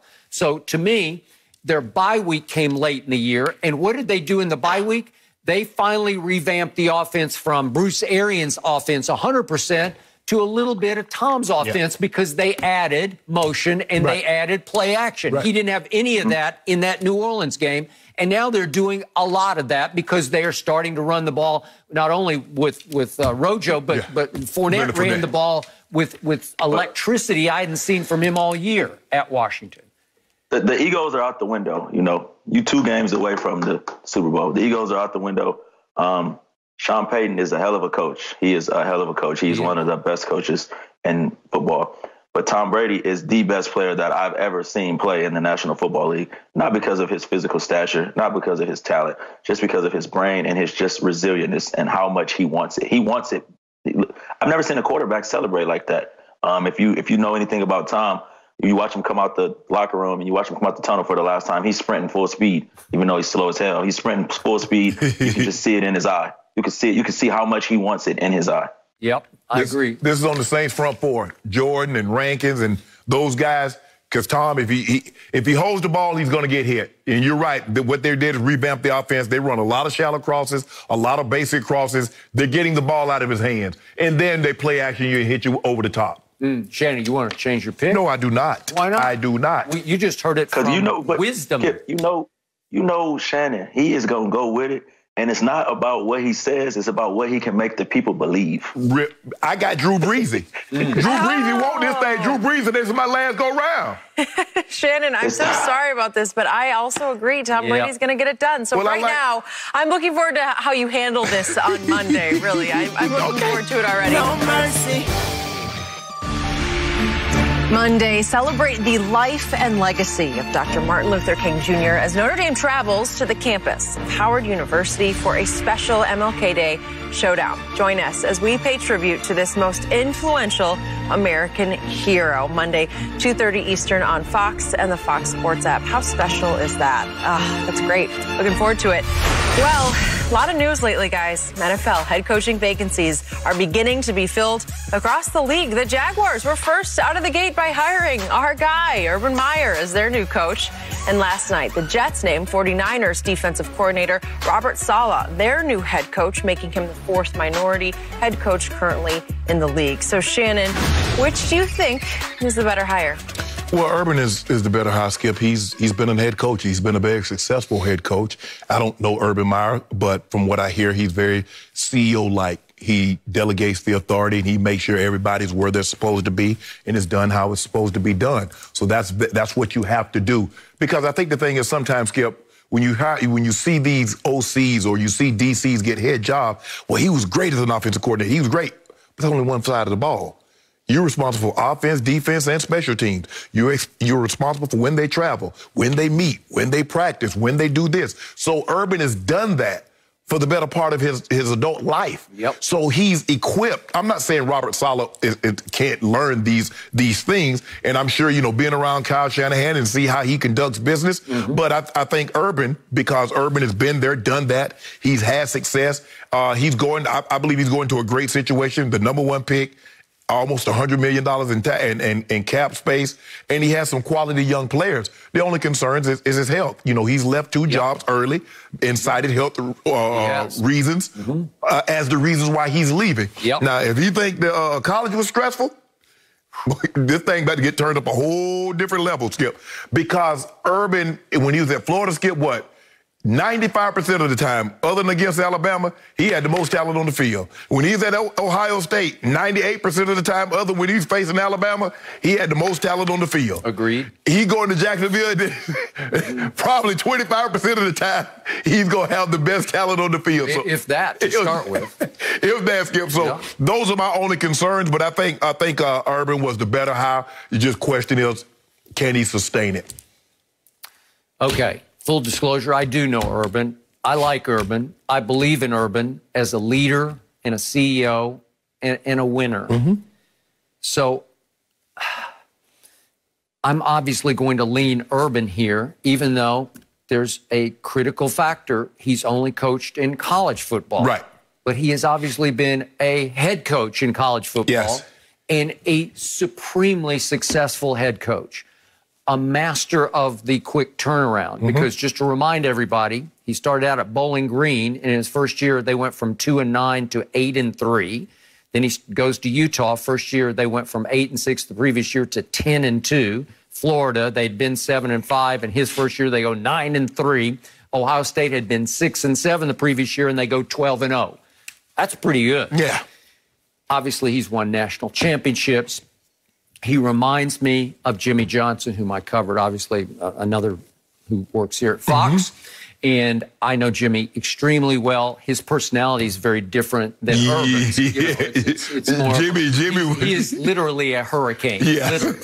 But the point is, I believe they can both be successful in their ways. Right. And yet there's a long history of college football coaches who failed miserably in your league, the National Football League, starting with Nick Saban, Steve Spurrier, a guy I covered in San Francisco, Dennis Erickson, Greg Schiano, Bobby Petrino. We can just keep going on and on.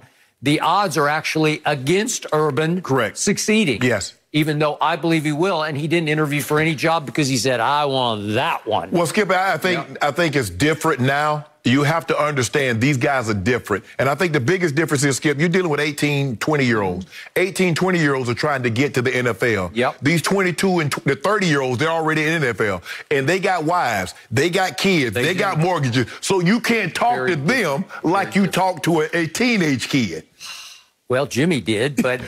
after a while, you establish your ground rules, and if you live by them, and you have the dynamic personality to enforce them, Jimmy enforced. It was a different time because they're all for the most the old school coaches. All of them was like that.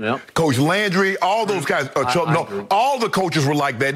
Maybe Jimmy came on the tail end of old school. Yes, but now with your social media, Skip, and brand building and the way guys are, they're not going to let you talk to them sideways. So here's always been my pet peeve about your sport, the National Football League. I'm all for hiring coordinators, but you made the point. How do you know? You don't. Like Robert Saleh, does he look the part? He looks great. Look at him. I mean, he's a stud. He played tight end at Northern Michigan. He looks like an ex-tight end who could still play tight end. And he's fiery, emotional, wears all of his emotions on his sleeves on the sideline, so he looks and acts the part. Well, how do I know for sure? Because it's so weird when you say, well, you ran one side of the ball, but you didn't make any CEO decisions. No. You didn't have to decide, are we going to punt or go for it? Right. The tone of the game, are you going to go this way or that way? You have to make such big picture decisions. You didn't call timeouts. You didn't throw the challenge flag. And you met, but Kyle Shanahan set the meeting schedule. You met with someone else set your meeting schedule. You're responsible for all that now. When the star player had an off-the-field issue, you didn't really have to deal with it. It wasn't your issue. Exactly. Okay, so it's hard. Am I pulling for Robert Saleh? Sure I am. And yet he's going into a tough spot. His spot is way tougher than Urban's got the first pick in the draft, and guess who it is? It's a guy who's a generational talent that we all say is can't miss, right? And Urban Meyer, I've heard Urban talk about this kid in such glowing regards. Trevor Lawrence. And people are like, well, what if he shocked everybody and took Justin Fields? I think that ain't happening. Okay, I don't think it is either. I think he picked it because it's Trevor Lawrence. And they have 2 first-round picks, and they have 2 second-round picks, and they have the most cap space in the National Football League. In the state of Florida with no state income tax. And we've talked about it before, and I don't want to dwell on all there's still some talent left there. So it's not empty cupboard. And he just said, I'm not going to interview anywhere else. I'm going there. And that owner has a reputation, Shad Khan, of being maybe overly patient, which he's going to need to be a little bit patient because I don't think Urban's going to turn it around and go win the Super Bowl next year. It might, Skip, that might be a fixer-upper, but it's going to take you a little longer. That's not a flip project that you fix it up in a year and you're ready to sell it. It's going to take you a couple of years to get this thing up and running. So Robert Saleh, again, could he be the next great head coach? He could be, but how do you know for sure? Because I look back at everybody says he's a Pete Carroll chip off the old block. Well, he was there with 3 years for Pete, and guess what his job was? He was quality control up to 2013 for 11, 12, and 13. You know what quality control is? Yeah, I do. You're just kind of a gopher. I mean, you're doing film room stuff. Okay? You pass it out. You pass it out the game plan. You're not even coaching a position until he went to the Jags because Gus Bradley took him to the Jags, from Seattle, obviously, and then Kyle Shanahan finally said, I want you, and brought him to San Francisco as the DC, the defensive coordinator. Okay, well, last year they were injury-racked, obviously, but They didn't have a great year. They gave up 41 at Dallas. You remember they gave up. But the year before he got to the Super Bowl, Skip, and they play hard. They're very sound. Richard Sherman speaks in glowing terms of. But Sherman knew him from Seattle. He says he's a great hire. Okay, but look at his defenses. They ranked 25th his first year, 28th his second year, 8th in the Super Bowl year, and then back to 17th this year. Injury. I just want to know one thing. Yep. Is there anybody going to get a job? Good question. I mean, we appreciate Saleh, and he's a brown guy. Yep. He's a minority. Okay, but I just want to know, is EB going to get a job? I hope so. Because now there are reports that Arthur Smith will get the Falcons job. Because Skip, what we hear is that, well, he didn't call the plays. Doug Peterson got a job and didn't call plays. That's true. Matt Nagy got a job and didn't call plays. Bingo. There are a lot of guys that have gotten jobs that did not call plays, that they didn't use that against them. Good point. Well, he definitely needs plenty of interviews. But just quickly before we wrap this up, I've been around Urban, obviously, plenty the last couple of years covering college football, interviewing him, and then as a teammate, over these last couple of years. And I sent a little note to Urban yesterday and his wife, Shelly, and she said the hardest part about this will be leaving the Fox family. So I know they will be missed around here. It's been a pleasure working with Urban, and we're all going to be rooting for him, guys. So Aaron Rodgers' coach didn't call plays. Sean McVay called the plays. Come on, Shannon. I got this sentimental note about Congratulations, Urban. Throwing it in. No, I'm just kidding. I appreciate that, and I agree that he needs to get plenty of interviews. No mercy. Aaron Rodgers is ready to get his postseason run started and said he's feeling as good as ever. And one of the biggest Packers fans is joining us now. Lil Wayne, welcome. Wayne, it is so good to have you with us. Now, you recorded a hype song this week for the team at their request. It's being released tonight at 8:45 Eastern. How did this come about? I did a song before, and we had a good turnout. It was successful. We had good results, and we tried to do it again this time. So tell us, can you think off the top of your head of some of the lines in the song, maybe an Aaron Rodgers line?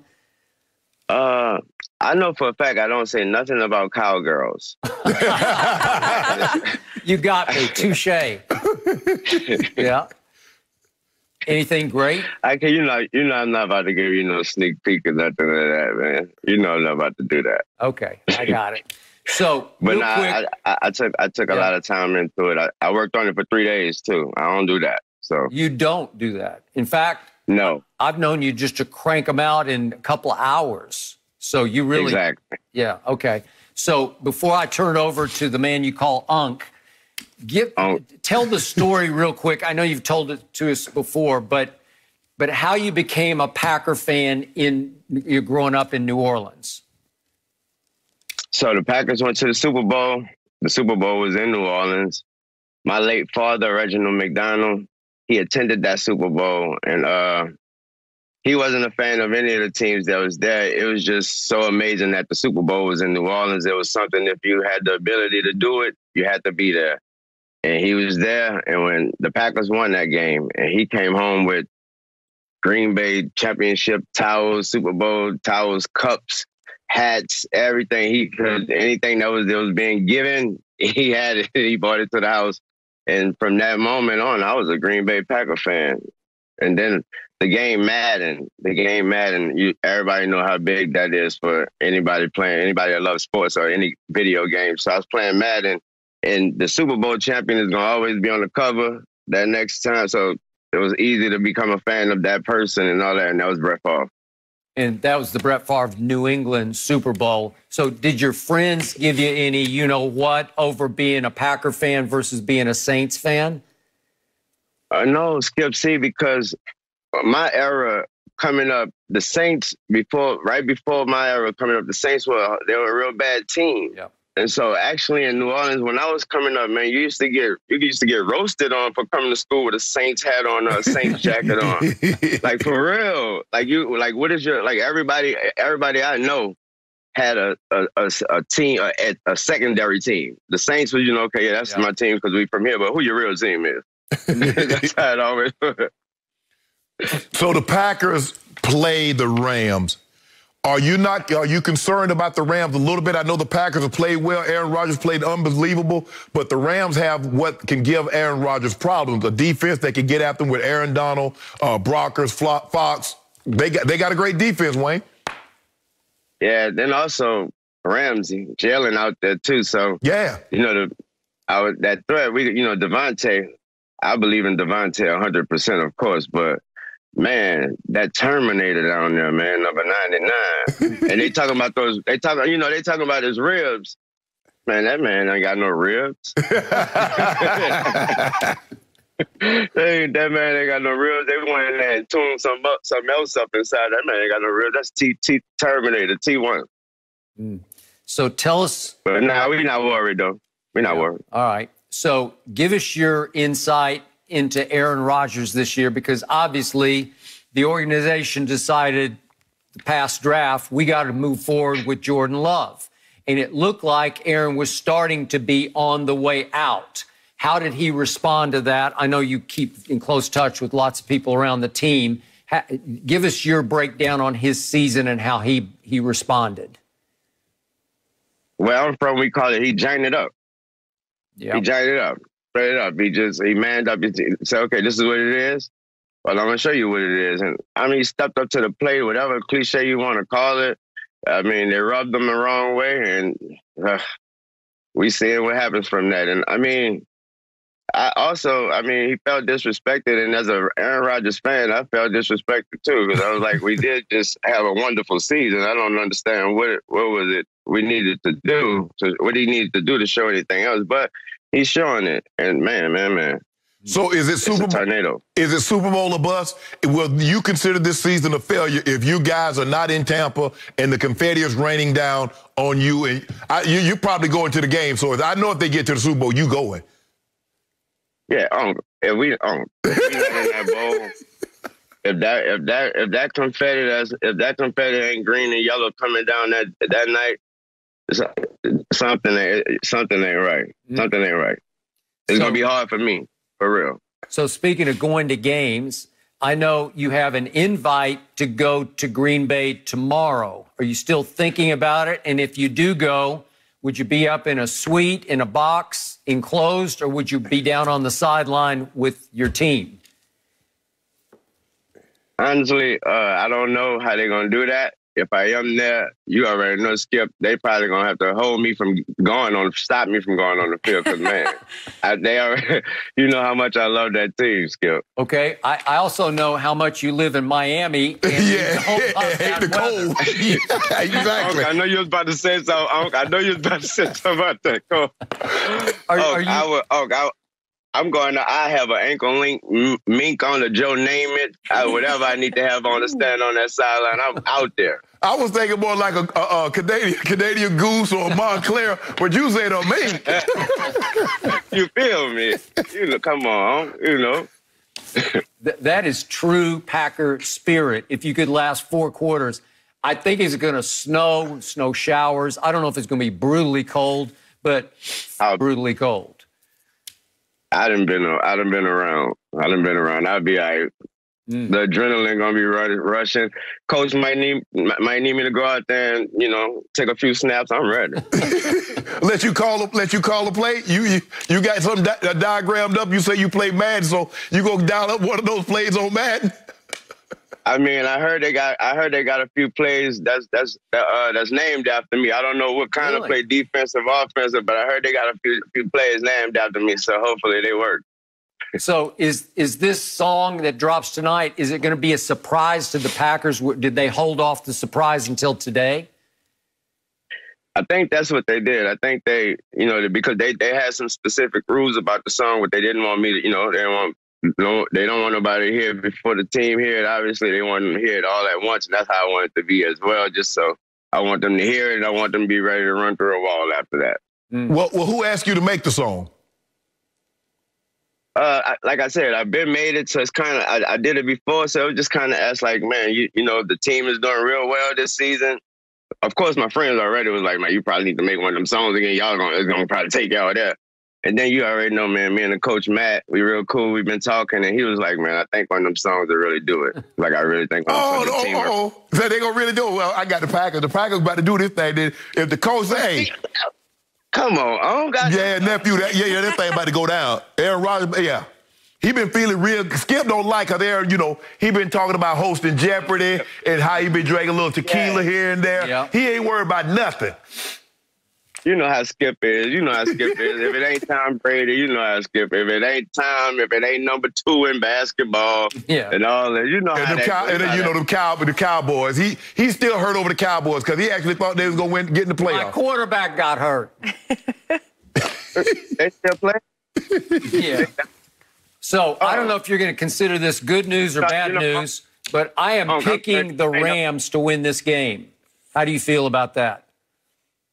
Yeah, I heard you say that before I came on earlier, actually. I thought to text your phone, but I ain't going to disrespect you while you're on the air like that. That's okay. You usually do. I know. But what's wrong? Why would you do that? I just got a feeling. Rodgers hater. He a Rodgers. Because this is what he wants to happen. Nephew, this is what he wants to happen. He wants Rodgers to get upset. He wants Tampa to win, so therefore the Rams would have to go to Tampa. That's what he wants to happen, but none of that's going to come true. Skip, I understand how much you like Tom, but just so you know, I got them Saints. All right. Good to know. No Good surprise. to know. Wayne, we so appreciate you coming on. We still love you anyway. I have a feeling Wayne and Skip are going to be texting each other all weekend with plenty to say. So, Wayne, if your Packers get it done, you may have to join us next week to talk a little bit more about it. No problem. Thank you so much. We look forward to hearing the song. I got the Rolls Royce ready for you for the Super Bowl party. All right, bro, I'm there. Oh, jeez. I hope that's an invite for all. Wayne, thanks so much. We'll check in with you soon. No mercy. Baker Mayfield and the Browns will have their hands full as the largest underdogs of the weekend against Patrick Mahomes and the Chiefs. And earlier on the show, Skip went out on a limb. He picked Baker in the upset 28-27. A close one, but Shannon, please do tell him how wrong he is. Skip, you said there's nobody, you don't pick against. One guy you don't pick against. That's, what is it? Thomas Edward Patrick Brady Jr. Yep. There's another guy that you should not pick against. Really? Patrick Mahomes, boy. Last 24 games, 23-1. Is that good? I don't know. I don't really know. Is that pretty good? What's Tom Brady last 24 games? In his previous 7 games, Pro Football Focus ranks him 9th best quarterback because he hasn't been very good. If you don't mind me asking, the previous 7 games, how many of them did he lose? Well, he won them barely. And I know a guy got 6 Super Bowls. Well, a lot of them went with field goals. Barely. Yeah. But he got them, right? He won 6 with 6 game-winning drives in the fourth quarter or overtime. My guy won one spot and the guy 10 points. Spotted everybody in the playoff last year 10 points. Well, he spotted one team 24 points at home. That's what we do. Skip, you know what this man represents. You know there's no lead safe. And when he's look, Tom is what Tom has done, but what he's been able to do in a very short period of time, the confidence that he exudes, and talking to people, Travis Kelce and guys that play with him, Skip, there's a confidence level that when you accomplish what he's accomplished, and that's what happened with Brady. Brady started winning, and then he believed that he couldn't lose, and that's what happens with this kid. This kid believes that he can't lose. I do not believe that the Browns can force the amount of turnovers they got from the Steelers. I don't believe they can force that up on the Chiefs. Well, duh. I mean, well, it's over then. It's a disaster. Well, it's over. Because, you going to tell me they're going to possess the ball for 35, 40 minutes. I did. They're going to win the time of possession 35-25 and 28-27 on the score. So you tell me that, and Kareem Hunt and Nick Chubb Rock go rush for 200 yards? I think, Skip, you got me. And it still won't be enough. My homeboy gonna pull out that magic. Watch him. Okay, so obviously Mahomes is better than Baker. Obviously the Chiefs are better than the Browns. Okay. But one team is hot and one team is not hot. And the hot team is going to pull off the upset of the playoffs so far because this team is rolling on offense. Baker, in his last 11 games is 19 touchdowns to only 2 interceptions. He has come of age. He is finally living up to all those commercials on television. The target on his back has gotten smaller and smaller because he's played bigger. Well, he gonna need it. He gonna need some insurance. Okay, well, you can argue, but he's got a lot of insurance up ahead of him, in front of him, because he's got the best offensive line in pro football. And you know his defense got to take the field too, though, right? Okay. So you believe they're going to score every time they touch the football? Denzel Ward and Kevin Johnson, their 2 starting corners, are back off the COVID list. And they got this guy named Myles Garrett. I don't know if you've seen him, but he is Aaron Donald-like. He's coming more off the edge, obviously. And I think he will cause some problems for Mahomes. And I think Mahomes, because he hasn't played for 3 weeks and he hasn't played great for the previous 10 weeks, I just think they'll get off to a slow start, and this will be a battle to the wire. Well, Skip, you tell me, if they had Hanford Dixon and Minifield, those famous corners that they had at Cleveland Browns when they was in the dog pound, I was like, okay, Skip, you got something. Denzel Ward is serious. So you want him on Tyreek? He's going to have to take somebody each time. I just like their odds against a team that, look at these last few games. They win by 2, 4, 3, 6, 6, 3, and 3 against an Atlanta team that you think's terrible. Before you threw out that number, you said something very interesting. Look at these last 6 games in which they won. You said about 2, 3, 4, 6, 8. You mentioned they won. You ain't mentioned about the L's. Because I know a team that caught some L's, and we put one on them. Who was that? Yeah, you know. I don't know. We had one guy had 2 and 3 yards in the first quarter. No mercy. Well, Drew Brees and Tom Brady's History Channel meme just went a step further when Gronk suggested that Morgan Freeman narrate it. Well, Freeman hasn't responded yet. Comedian Frank Caliendo took his best crack at it. Please take a listen. On January 17th, 2021, the 2 oldest living human beings on planet Earth will battle for the opportunity to play in the NFC Championship, which will probably be in Green Bay against that nice young man, Aaron Rodgers. But for now, it's great-grandpa Drew and the New Orleans Saints versus the Big Bang himself, Tom Brady and the Tampa Bay Buccaneers. Only on History. Oh, it's so good. It's so good. Shannon, did this get you pumped up for Brady Brees round 3? It's unbelievable because he sounds, Frank Caliendo sounds just like Morgan Freeman. Because Morgan Freeman can voice over anything and make you want to watch it. So even though this is a spoof, Skip, it actually got you, make you want to watch, like, this could really be on the History Channel. So it was great. Is that Morgan? It sounds just... It's unbelievable. That might be his best impression of Great-grandpa Drew and Big Bang. Big Bang Theory. But you know what? Tom Brady's been playing up this old man theme all week, and I just think on Sunday night, 43 is going to play like 23. Skip, you remember the guy that was in the bubble? He let the gray come through on his beard. Ooh. You remember that, Skip, man? You remember that? But it's gone. You know where it goes. We put a little gray in there to show that thing up. It's just so good. History will be made this weekend. I'm so looking forward to all these games. Skip, Shannon, have a great weekend. We'll be back Monday. The Herd's on now. Have a good one.